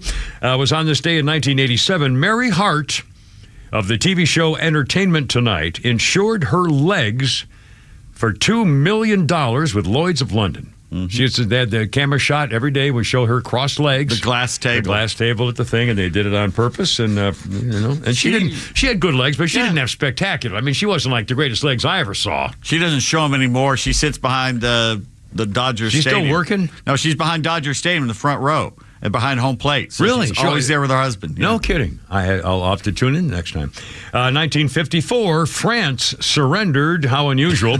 In this case, it ended the Indochina War. France gave Vietnam to the communists above the 17th parallel. That was the redefining line as America began protecting the South a few years later under JFK in the early 60s. Once again, let's remember who started all this crap. That's right. The Democrats, my colonialism, friend. the slavery trade, and all that stuff. It was the Europeans. Yes. Who started the Vietnam conflict? The Europeans. France. It was the French. And we tried to get in there and fix it, and didn't really do a good job of that either. Yeah. But still, we were trying to the whole last century has been us trying to fix what Europeans have caused problems around the world. Yep. But I've got a million things here. A couple of have you noticed? And let's do a little presidential soundbite here, Flounder, if you don't mind a second here, sir. I noticed this the other day. Apparently now, President White Trash has no longer donned his footwear to go about his daily business. President Showers with Daughter is now wearing sneakers and no socks. So? And, well, it's because he keeps falling in his shoes. A man can't wear shoes. And when he gets onto the plane and the helicopter now, when he gets on Air Force One, they use the smaller stairs at a different location so he doesn't have to go up so many stairs. So they've now put him in sneakers with no socks. What does he think, he Tucker Carlson? I mean, what is that sock I crap? do that all the time when it's hot. How can you wear no socks, sweaty feet and leather? Not only that, shoes now are much more breathable, so Yeah. you can kind of breathe. Like, I got a bunch of shoes right on my socks. That's disgusting. Get with the times, Is he Mr. going to be the first president who wears New Balance? With his, I've got no New socks. Balance on right now because they're wider. I love Nikes. you got somebody got some 554s over there? But they're wider. And I'm sorry, Nikes are skinny. Yeah, I wear 11 wide, and if I'm wearing running shoes, I would get the wide one, the New Balance, or the ones that are just They're good really shoes. wide. Yeah, they are good. They are good shoes. But again, I just find, they finally said, well, the man keeps falling and tripping. They showed more video the other day. 2 more times he can't make it up the stairs. And so they put him in sneakers with no socks and smaller stairs. Yeah, that'll make everything so much better. Anyway, President Showers with Daughter, the head of the crime family, was giving a speech on so-called bidenomics the other day in Philadelphia. And once again, the problem with the guy, he has these set things in his mind, and when he kind of loses track, he just remembers things he ought to be saying, things he's said all his life, and you can hear it kind of the cliches that come in as he goes about his stories when he loses track. Here's a little bit of a president crime family right here. At the speech, when he had a speech where he was I watched my dad growing up. There's not a whole lot of benefit trickle down on his kitchen table as a consequence of trickle down economics to what everyone from the Financial Times and Wall Street Journal has begun my different philosophy. I don't think they started off trying to be complimentary, but they started calling them bidenomics. What did he just say? Wait a second. Did he say he sat around the table with his dad's table, who wasn't getting trickled down much? Right. That was the 1980s under Reagan. Yeah. He was in the Senate it was in the 1980s. 1945 or so. Yeah, right. Yeah. What is he talking about? He doesn't have no idea what he's talking about. And he said, and the other part where they didn't put in that soundbite was, he said, I have to say, I mean this sincerely, Wall Street, good folks down there, but they didn't build the middle class. They didn't build America. The middle class built the middle class. And then he kind of mumbled. I mean, what the hell is he doing? I mean, this is unbelievable. Some of the reaction. This is remarkably not true when he claims that the wages have gone up and surpassed the rate of inflation. That's just another freaking lie. Joe Biden has zero issues facing lying to the face of Americans. Joe, how low wages are working 203 jobs to afford bidenomics. And the other thing was, after he ended his speech, he looked around the stage and somebody had to show him again where to go. He doesn't know what to do.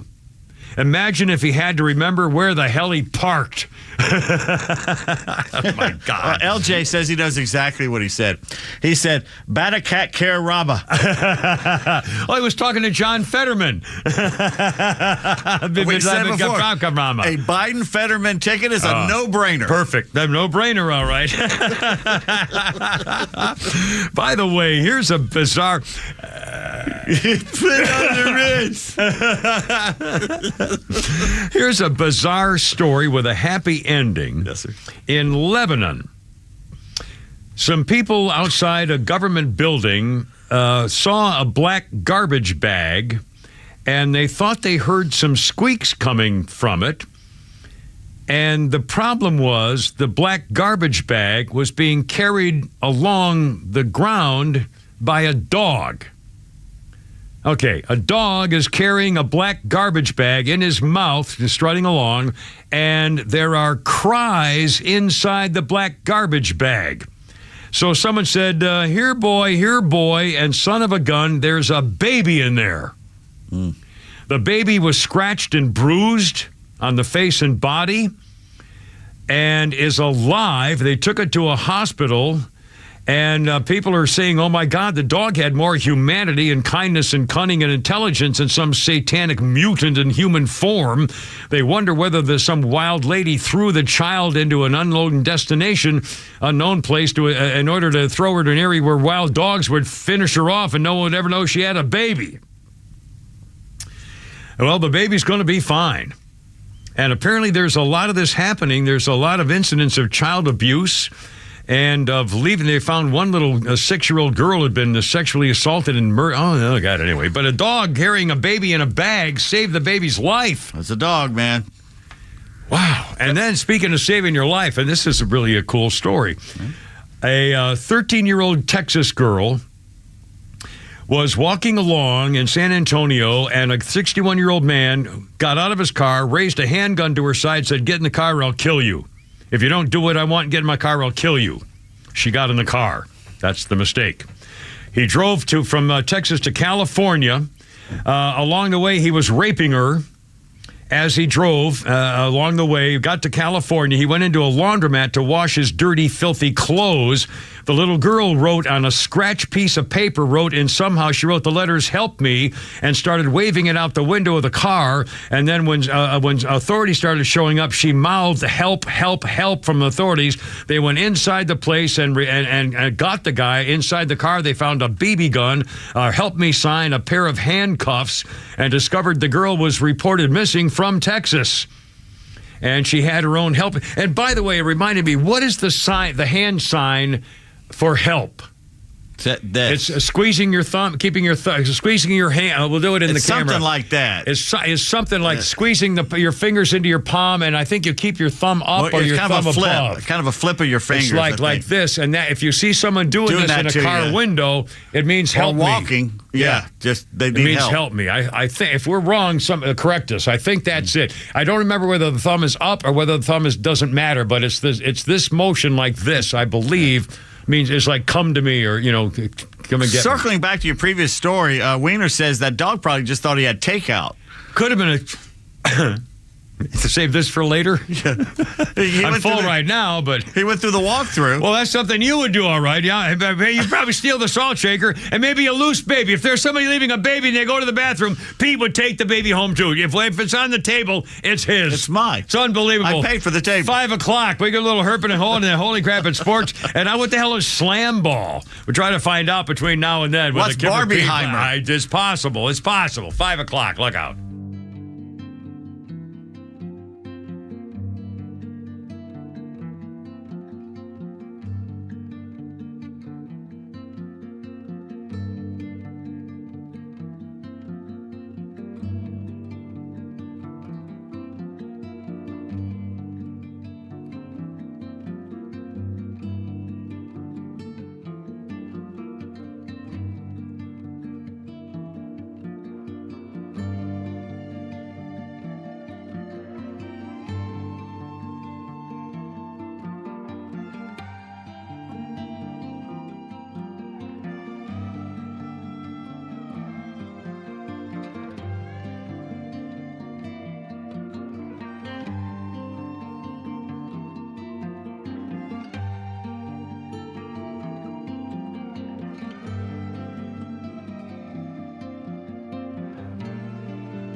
Headphones on.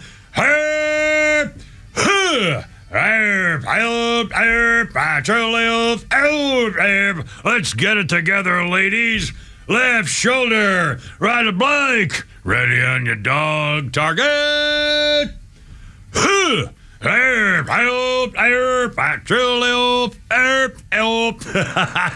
out.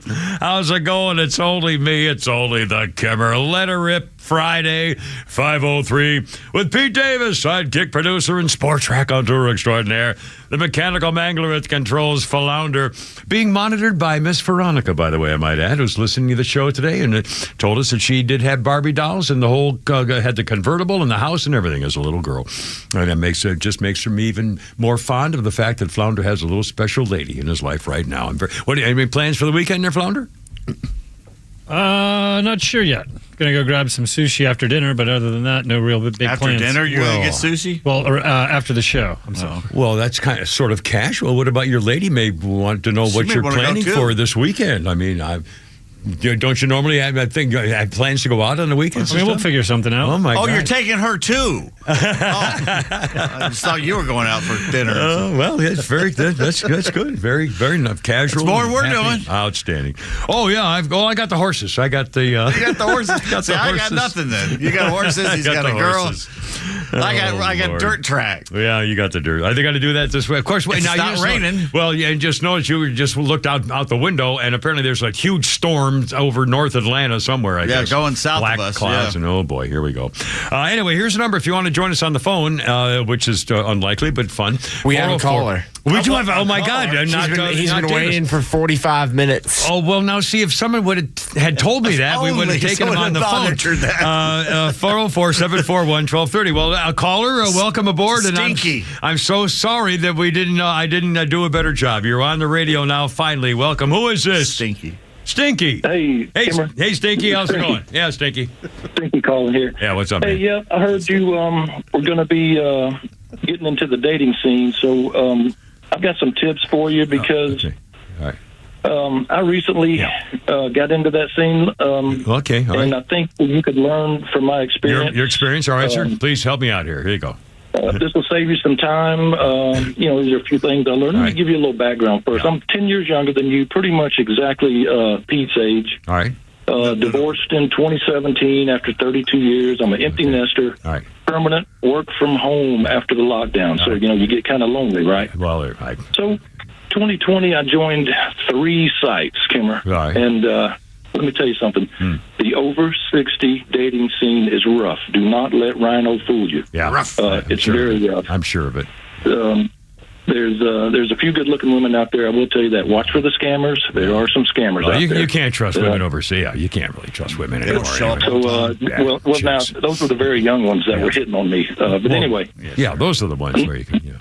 Another disclaimer. I'm no expert. I'm still alone, so I'm no expert at this. But dated about 10 or so girls. All of my girlfriends I've lost contact with, and actually one died on me. Oh my God! But so one of them traveled 2 hours to meet this lady. Yeah. Very nice lady, sweet lady up in the Daresville. Yeah. Had lunch and went home. That night, she starts texting me all these sex pictures. And oh, my. Okay, well, let's meet again tomorrow, okay? Yeah. The next day, she blocked me on everything. I'm boy. What? And so anyway. Yeah, that's chicks, man. Chicks, I'm telling you. That's just, it's unbelievable. So I had another one. I'm sitting in the restaurant waiting on her to walk in. As I'm waiting on her, I'm kind of going through Facebook and looking at her, and I'm like, wait a minute. Is she in a wheelchair? Now I look up, and here comes this lady with a prosthetic leg walking through the door. Well, and, hide your stash. Eileen, pretty lady, very pretty lady. I got to tell you, that's the one that just wanted to go straight up and go get a hotel room right away. And I'm like, there you are. Okay, all right. Yeah. But anyway, you don't go trolling, you never catch a fish. Just you got to ask the question. You got to ask. All right. Well, thank you, man. I'm going to be. By the way, this was not my idea. I had. He wrote down everything he said. Oh God. Yeah, that one may be the day. All right. Jeez, I don't even know where to go now. We got so many things. We're supposed to read a nice letter. We got also what was the lottery thing and the Italian girl. Miss Netherlands picked a tranny to be an ugly one at that. Yeah. To be their Miss Netherlands. We talked about it the other day. They showed a picture of like the runner-up, who's a beautiful actual woman, and then tranny who won Miss Netherlands is a guy, and he looks like a guy, pretending to be a girl. Looks like a twit. It's just horrible. But anyway, so Miss Italy pageant today said, no trannies in our pageant. That sort of makes sense. Well, they're Italians, and they're better looking than the Dutch. Yeah. Well, the Dutch are not bad. No, I wouldn't say. Italian women are like the most beautiful women in the world. Come on. Italian? I would. I was married to one. My first, Gina Lollobrigida, my starter Sophia wife. Loren. Come on. I wouldn't. I would not agree at all. You don't think Italian women are beautiful? Oh, no, I do, but I don't. If you want to say the most beautiful women from the most from one country or culture, the one most of them. They're right up there with the British women and the Israeli women. And sure. I don't think the French women are all that good looking. To tell you the truth, they don't bathe. No, Scandinavian women. Well, I do. Well, Scandinavian, Mexican women. I do like the Mediterranean with the black hair and the black eye, the Jewish look, and the Egyptian, Mexican. Absolutely. What about Hector's mom? But Hector's mom's a dish. He's trying to set me up with her for a long time. He was. They keep backing out. But and of course when you got the Asian, we got the whole thing here. But I would not. Oh yeah, the Asian. We forgot about that. Japanese women. How about some funny comedy? It's 5:09. How about Flounder's Funnies? All right, this is an old one from Larry David. Oh, okay. Hitler and magicians. The thing about Hitler that I admired is that he wouldn't take any shit from magicians.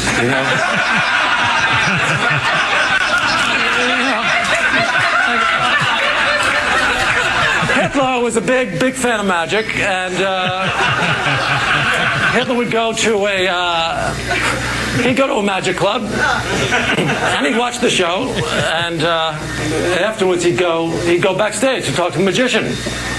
He'd go, it was a wonderful show, and I was just wondering, I was talking to my friend, where's the rabbit? Where's the rabbit? I'm sorry, Mike Fura.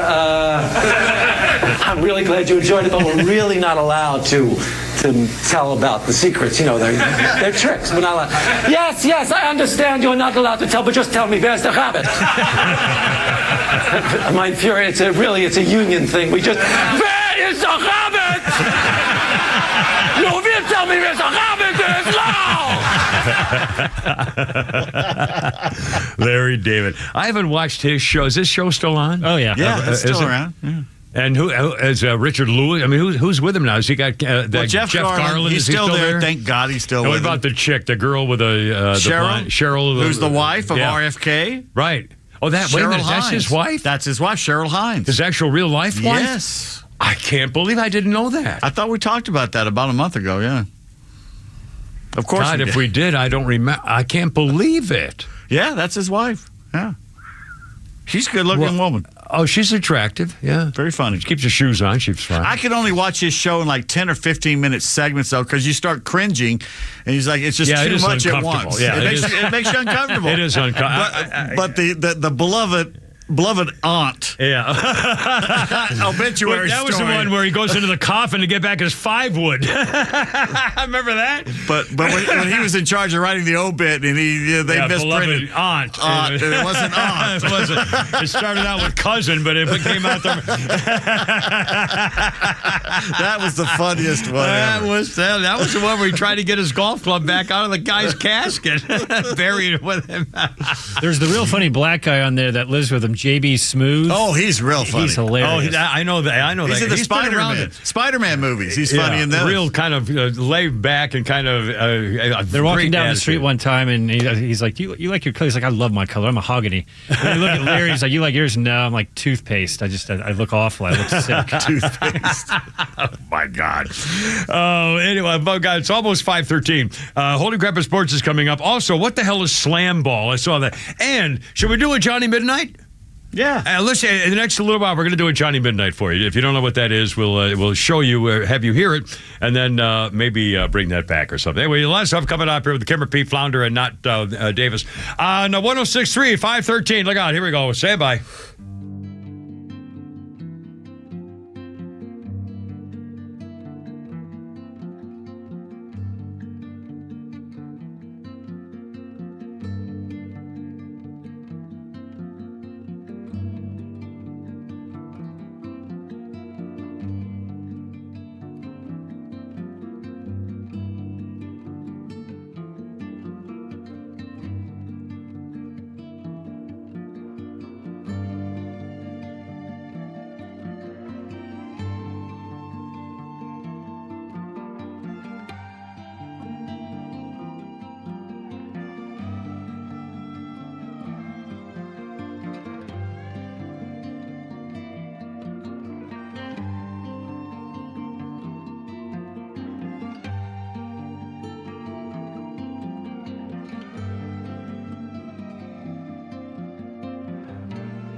517 here with the Kimmer, Pete, Flounder, and Not Davis.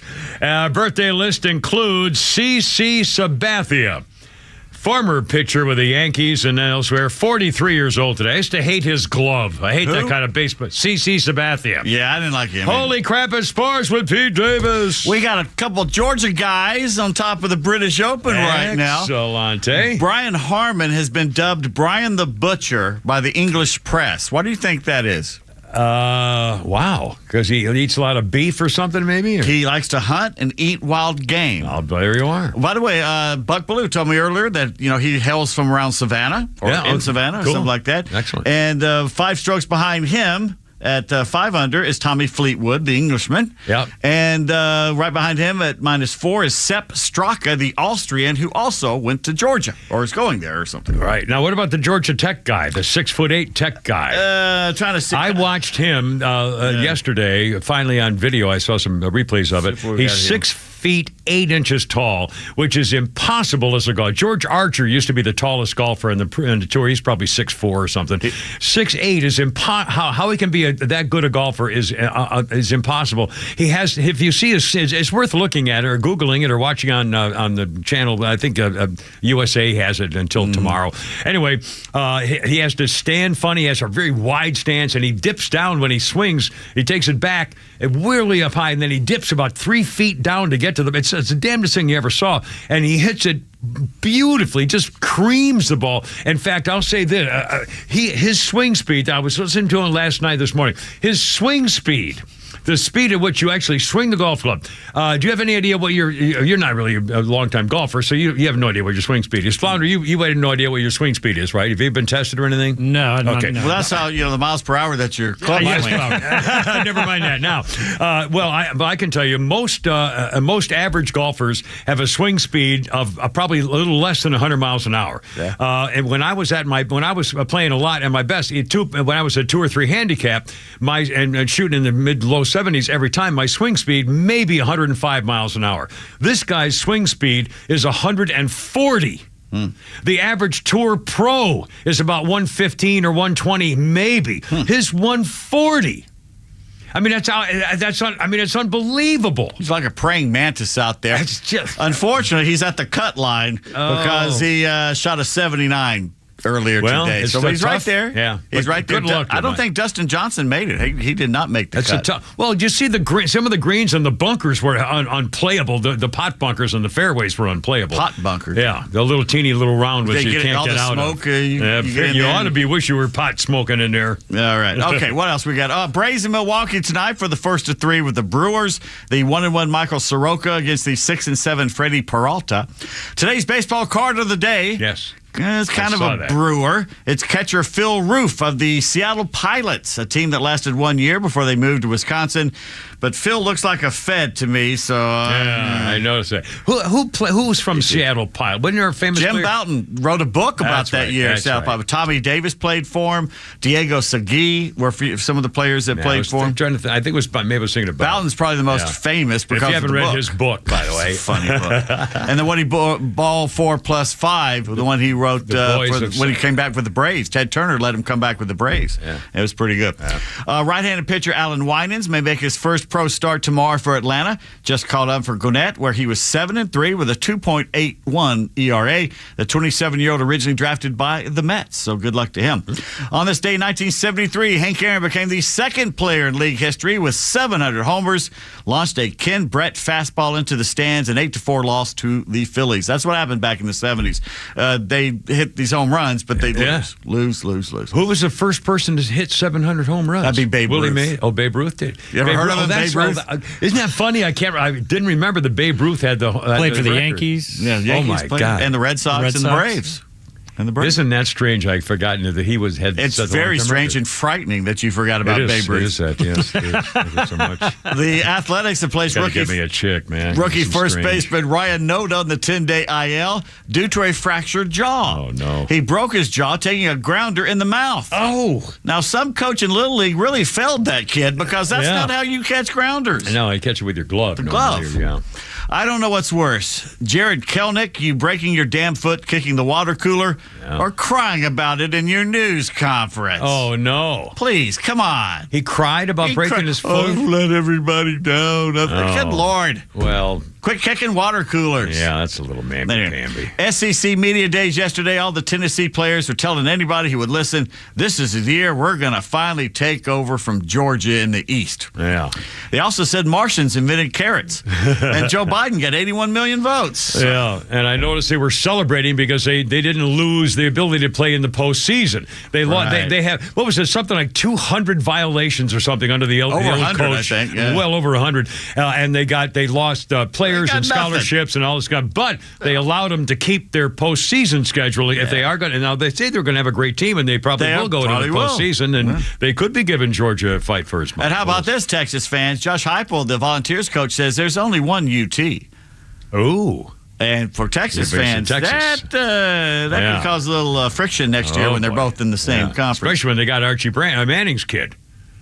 Didn't you get Cooper Manning's they have kid? Archie Manning's grandson. Grandson, yeah. Cooper's kid. By kid, Cooper's kid. He's not even going to start right now, though. Well, probably not. Why would you do that? Yeah, why would you have Manning start for you? Why would you want to win? Silly rabbit. Georgia won the SEC media poll to repeat as the conference champion, followed by, who do you think they picked second? A team that Alabama. Alabama. A lot of people are picking them over. Yeah. They got to figure out who their quarterback is. And LSU's third in the poll. Jaguars assistant strength and conditioning coach Kevin Maxson, the first male coach in major American men's professional sports to... boy, I don't know. Come out of the closet. Oh, that's right. I saw that. That's headline. great, Kevin. Now shut up about it. Yeah, we can. Women's World Cup scores. The philandering Phillies of the Philippines fell to the Swiss Rolls 2-0. The Nigerian Christian murderers fought the Canadian mayonnaise lovers to a thrilling 0-0 tie. Oh, well, thank God we got to see that one. And it was not farewell and adieu to you fair Spanish ladies as they pounded the Costa Rican pick me up at the airport and I'll clean your condo for a week, girls. 3-0. Tonight, the entitled, self-loathing, spoiled brats of America take on the vivacious vixens of Vietnam in a grudge match 50 years in the making. There you go. Magic Johnson is part of the new ownership group that just bought the Washington Commanders, and Magic says he is open to changing the name again. That's right. I saw that. Make them the Hogs. Well, they wanted to make it their own team, and so to start fresh, start over. How about the Washington Swamp? Yeah. Swamp Rats. The Swamp Rats. Yeah, I like Swamp it. Rats. Let's do that. YouTube star Alex Stein has confirmed his fight with internet sensation Mo Dean has been called off. Mo Dean, as in John Dean's wife? No, Mo Dean? no, it's another Mo Dean. It's a man. God, I was going to say. She was hot, dude, by the way. She was that very pretty with that pulled back bun. Yeah, that's right. A little chubby, but she had a little kind of sweetness about her. She wasn't chubby. She was perfect. Oh, she was just right. So why do you ask, why was the fight? Please ask me why the fight was. What was the fight about? Why did they cancel it? Cancel is I'm glad you asked. Because at the pre-fight news conference, Alex Stein threw hot dogs at Dean, who was Muslim. Oh, boy. Whilst yelling, quote, I know you love pork, end quote. Oh. Didn't go over well. Oh. Stein now claims the hot dogs are made from turkey, which Muslims can't eat if the turkey is killed in a certain way, like if they do it on a Thursday and they ask for its permission first. Well, you got it. So. And John Daly is keeping up appearances at the Open by wearing his American flag shorts and a shirt that reads Trump on the sleeve. No kidding. At least he did in practice. It. Yeah, he's a good. By the way, they showed a picture of him. They showed John. You know who John Daly is? They showed a picture of John Daly back in when he was winning tournaments many years ago, when his backswing was famous for taking it all the way back to the ground. Basically, his club would go all the way around his neck, almost to the ground. He still does it. They showed a picture of him this week. He still has that same swing. A man who cannot touch his own toes can still do that. Can still do that. Speaking of him, for a limited time only. Yeah. And this, I'm not making this up. Krispy Kreme is offering M&M donuts. Not only is the sprinkles on top of the donut, but M&M's inside it instead of jelly or cream. Well, I'd rather have it inside it than on top. I wouldn't want the crunchy sprinkles over the top of it. Inside it, I can see that. If it's melted, would it be kind of melted or crispy? The photo does not have them melted because they wanted to show. Well, I wouldn't like that. It probably would melt a little bit. Yeah, though, don't you think? I don't think I'd like it crunchy. I think it would be distracting. I don't know about I don't that. know. I may have to whip by there on the way home today and check it out. No, I don't know. God, what was I just thinking of? I thought of something. What were you just saying right before that? Let me do my Kreskin. No, right before that. What were you saying right before the Dunkin' Donuts? John Daly. John Daly. American flag shorts and Trump. Yeah, okay. And then you told your fascinating story about him and the swing. And then what was the Dunkin' Donuts story? Start from the beginning on that one. No, Krispy Kreme. Don't Krispy even Kreme. mention them in the same sentence. Oh, God. Krispy Kreme. Limited time only. M&M's Donuts. That's what that's all I can It's say. gone. Oh, it's gone. And it was one of those great things, and it's gone. I'm sure it's the best thing we had all day. Oh, I can't believe it. It's over. If only Kreskin was here to help you out. I can't believe it. It was John Daly or a donut thing or something. Well, that's the way it goes. Anyway, it's 5:27 already. Call me on the way home when you think of it. It'll happen. I'll get halfway up 400. And I'll go, damn! I won't answer, but please leave the message. A couple of quick things. We mentioned we played President Bumbler, the white trash president, a few minutes ago. The other day, it might have been last night, it was just a brief clip on Fox or something. They were showing the candidates all now showing up in Iowa. Yeah. And, of course, political season. And they played one soundbite after another of all the 3 or 4 political GOP candidates were there. And I looked at them, and every one of them, when DeSantis showed up, he said, "Oh, great to be here. Boy, I want to thank you state legislators for really taking care of us here in the state of Iowa. Hey, ho." And every single one of them said, "Oh, boy, great to be here with the people of the finally." And I'm going, oh, God, I'm already tired of it. Really? It hasn't even started yet. I thought to myself, God, I could never be that I could never do that because, they don't want to be there and saying those things to strangers and wondering how, it's just, oh my God, it's got to be horrible. Got breaking news. Breaking news. Breaking news. Here we go. Here we go. Any moment now. We'll hear. Ding dong, ding dong. Texas has started to fight back on the illegal invaders. That's Right. what they are. They're invaders. Yeah. So they did a floating barrier in the Rio Grande, right? Which makes sense. It was a perfect solution. The only thing the federal government really should exist for is to protect our borders, to protect us, right? That's their job. Biden's Department of Justice is suing Texas to make him take down the floating border barrier because they want an invasion. They want it to happen. And Governor Abbott of Texas says, really? See you in court. He said, we're not putting up with it anymore. I guarantee you this is true. I guarantee you this is true. We all know, we've seen the evidence, the documents, they've got stuff on tape and everything else.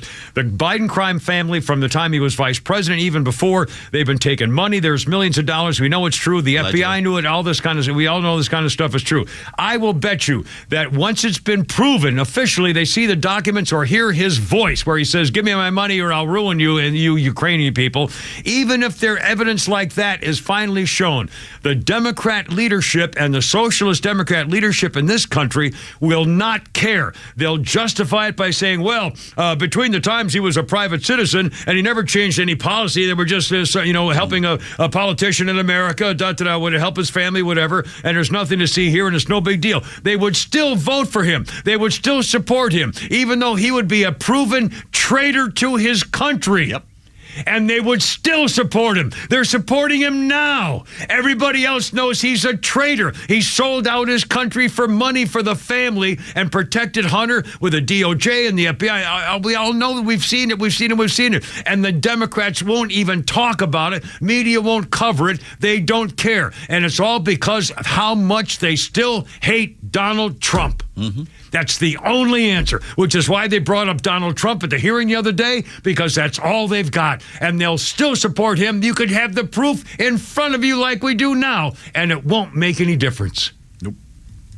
The only answer is another revolution. Isn't it amazing the U.S. military won't show up to protect the border? Yeah. But if you went down there and tried to protect it, they'd show up and shoot you? That's right. They'll try to stop you from doing their job. Right. But they'll go to Ukraine's border. We take care of Ukraine's Just a border. matter of time. That's by billions. Our troops will be there if they keep this up. Yeah. 5:31, time for the 5:30 break. And also an old Johnny Midnight coming up and more stuff, too. More Kyle we got right here. Look out.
Look out, here we go. 5:36. It's only the Kimmer and Pete and Flounder and not Davis.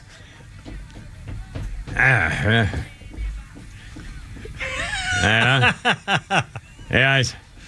much too much. Always wind us. I have no idea. I don't know what he's saying. I have no idea.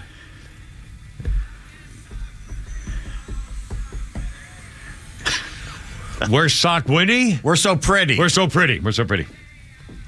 Oh, it's because the song's called Pretty Vacant. All right. There you go.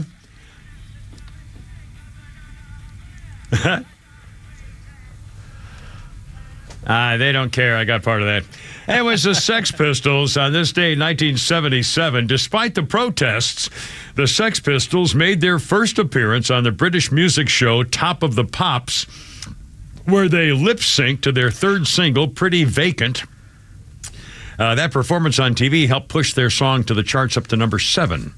So that was pretty. You know where their North American tour started? I do not. Do you know where it ended? I do not. It ended here in Atlanta. Because it was at, I don't know if it was the 688 Club or where they were, a Great Southeast Music Hall or somewhere. They the fans were yelling at them and spitting on them. So they were spitting back, and they basically closed it down, and that was the end of all that. Well, that sounds about right. Oh, mercy. On this day in history, in 1930, America established the Veterans Administration, dedicated to making life difficult for veterans who are stuck at the back of the line and suffocate you with forms and records that don't exist or can't be found. But don't worry, just wait a few months for that needed medical care because we got stuff to do. We'll get back to you later. We are working on the brand new training division, however, at the Veterans Administration. Well, it only took me 6 months to get my first, appointment. Tell them that you think you're a woman now, and you're right to the front of the line. I have female PTSD. Yeah, so that's it. And I'm having my period, and so it's making it even worse. So that's probably the like you've said in the past, you have experience with menopause. When I took my chemotherapy, it put me into menopause. Basically, I had hot flashes for a year. I gained about 30 pounds, and I was basically impotent and temporarily. That's okay. TMI. Yeah. Well, no, but I don't need to know. And had hot flash. I was like a girl. I had hot flashes, and I mean, they were poor on the radio, on the air. So what's the excuse now for the problem? I'm just old. I got nothing. Anyway, are we gonna do a Johnny Midnight? You want to do that here? You guys ready? We got. I have to tell the story, right? I mean, because we haven't heard. Our audience hasn't heard the story. I've told it before on our podcast, and I told it years ago on the radio. Back in, I don't remember when. I was either just out of the Marines or about to go into the Marines. Was between college and Marines in the 1960s. Show ends at 6, by the way. Anyway, so I'm driving. It might have been after the Marines. I was driving cross country by myself. And I drive over, when I drive a car, I just drive overnight. I drive all the time. So it's almost midnight. I'm driving across country up north, the northern route. I've driven cross country 4 or 5 times, different routes. And the northern route, I was going through the Dakotas and up into Minnesota, stuff like that. So somewhere in the Dakotas and heading east at almost midnight, I'm listening to the radio. And of course, it could have been radio from anywhere because at that time of night, signals bounce around. And it could have been it might have been a Chicago station. I don't know. But I'm driving along and listening to the radio, and I'm listening to this guy named Rockin' Johnny Midnight. And he's playing all the hits. He's talking like the typical, hey, we got stacks of wax and tracks. We got sound around, bound and sound in our town clown. He's doing all that kind of glottal stuff. We're talking like this. And he says, I'm Rockin' Johnny Midnight, playing the hits. Well, we got the whole thing for you around. All that kind of stuff. So it's getting, all of a sudden, it's almost midnight. And here's this. It's exactly how this happened, and I've never forgotten it. Almost midnight, I'm listening to radio, and here's how it goes. Hey, coming up, oh, we got stacks of wax and tracks, man. It's almost midnight. It's with the Rockin' Johnny Midnight Show. Bum, bum, bum, bum, bum, bum, bum. Good morning. It's 12 o'clock. This is John Midnight reporting with the news. It went from Rockin' Johnny Midnight to John Midnight with a stroke of 12. And I started laughing. I thought, oh my God, what kind of, it was just hysterical to me. And so as a joke, when I got, this is again, 30 years later, I remembered that Johnny Midnight. And so I started calling myself Johnny Midnight when I read little poetry things. And they were usually kind of kinky and corny and bawdy and a little risque or something. I did a little thing called Johnny Midnight where I would pretend that Johnny Midnight took over my studio. Anyway, this is an example of that. This is like 30 years ago, probably 20 years ago anyway, of an example of what we used to do when I used to call myself Johnny Midnight. Johnny He's got a poem, a story about Johnny and his love. Goes a little something like this. When Johnny went a-shopping to the grocery store nearby, a customer in halter top and short shorts caught my eye. Her luscious legs and pouty breasts surely snatched my heart. And when she came to frozen foods, I rammed her with my cart. The bacon bits went flying, TV dinners went astray. Excuse me, miss. I blew a kiss and slowly walked away. The bait was laid, the trap was set. I knew she was a sucker. But that first glance, her saucy dance, I knew I'd like to learn more about the woman. She followed me to fruits and veggies, where I grabbed her by the hair, then gagged to find her breath could take the varnish off a chair. She pressed into my chest and left no doubt what I was missing. If Johnny let her have her way, no doubt there'd be no kissing. Come home with me, she purred and cooed, and see my new bikini. Her message came through loud and clear as she stroked a huge zucchini. At her place, she attacked me and said, let's do some naughty sins. And when her panties dropped, out popped Big Al, and then his twins. Egad, you freak transvestite, your life is just a lie. And then I started puking because my angel was a guy. I snapped his neck and ribs and gave his head a toilet swirly. Because Johnny Midnight may be sensitive, but he ain't no man's girly. Johnny Midnight. Anyway. There you go. Little Johnny Midnight.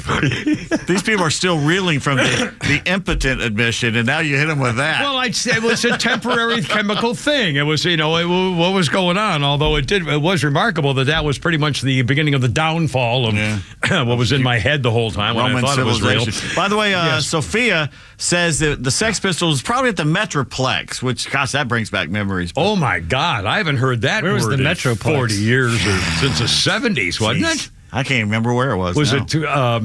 Yeah, we're was it talking off 70s. I-20 or off of what? No, I don't remember. I know where 688 was, and I know where the Great Southeastern Music Hall, and there was another one down across from the Fox next to the Georgia Hotel Terrace or whatever. I forget the name of that one. The Agora, the Agora Ballroom. I remember that. But the Metroplex, I don't remember. I know the Masquerade, but I don't know if the Metroplex was part of that or not. Anyway, can't remember. I got 544 already. Hold on, it's only the game. Here's if you want to call us, our number it's 404. 741-1230. Did you forget that too? No. Oh, never mind. Screw you. It's right quarter in to front of 6. you. Marietta Street, Sophia says. Oh, Marietta. Oh, that's right. That's right. We know they're just downtown near, Well, I thought not that's from where the courthouse and all that 688 stuff. was. Yeah. I don't know. I I believe think it's more that's true. Midtown. I think that's true. Who knows? Anyway, and I found out what slam ball is. ESPN is doing slam ball. I saw it on the TV guide. It's stupid. Slam ball is trampoline basketball. Yeah, it's stupid. So they're going way up in the air, and then they try to get blocked. I mean, it's got broken ankle written all over it. It's got broken jaw and elbow in the eye. Anyway, so slam ball's coming up. Anyway, quarter to 6. Don't go away. We got more. Stand by. Look out. There we go.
something about food. Damn it, I can't remember what it was.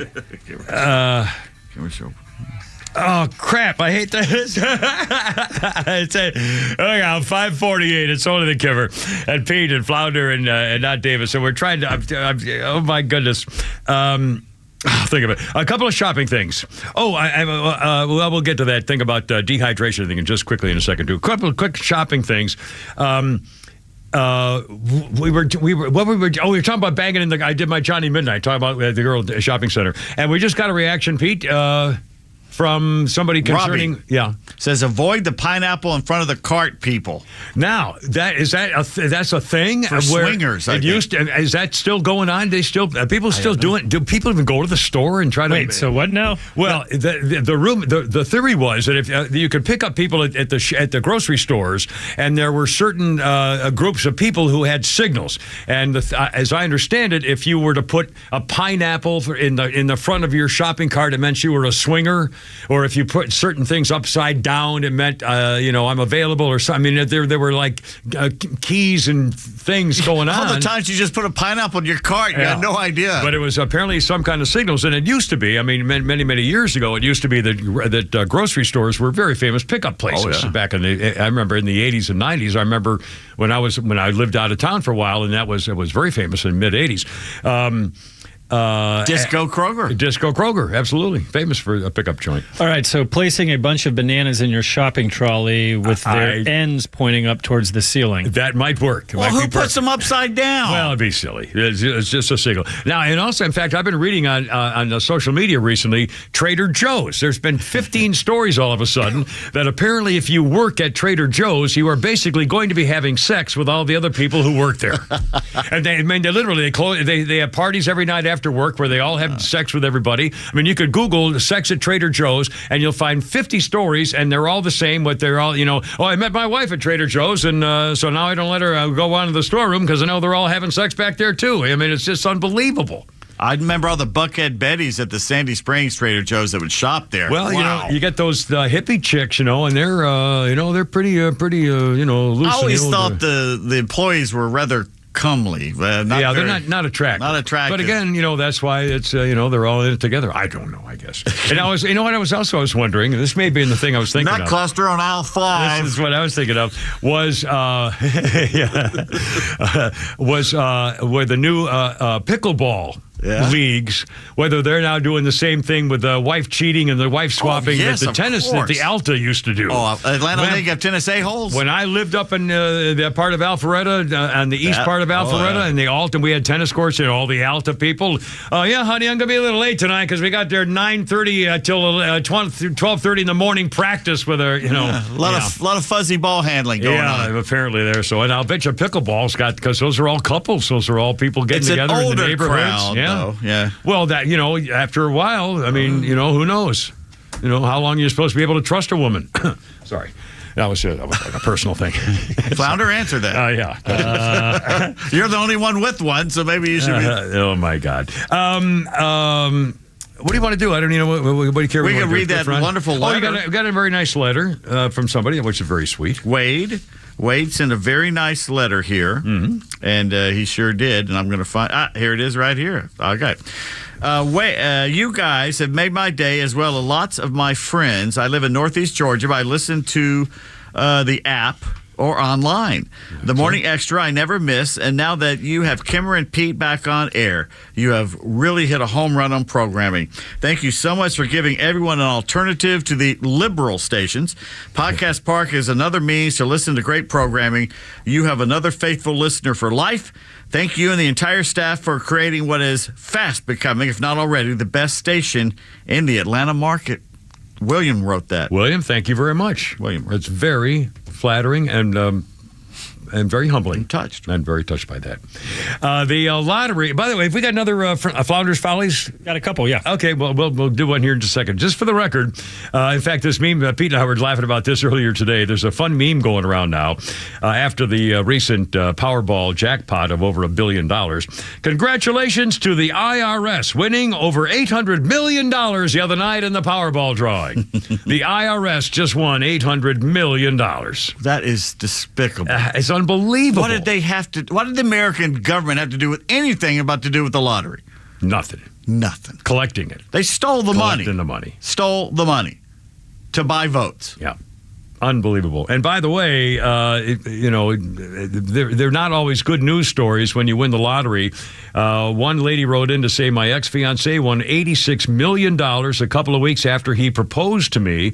He kept it under wraps for months while he figured out the details and made solid plans. However, in Illinois, you can't claim lottery prizes anonymously. So once it went public, all hell broke loose. He quit his job, became a recluse. We'd wake up and have at least 10 voicemails every morning from people he didn't even know asking for money.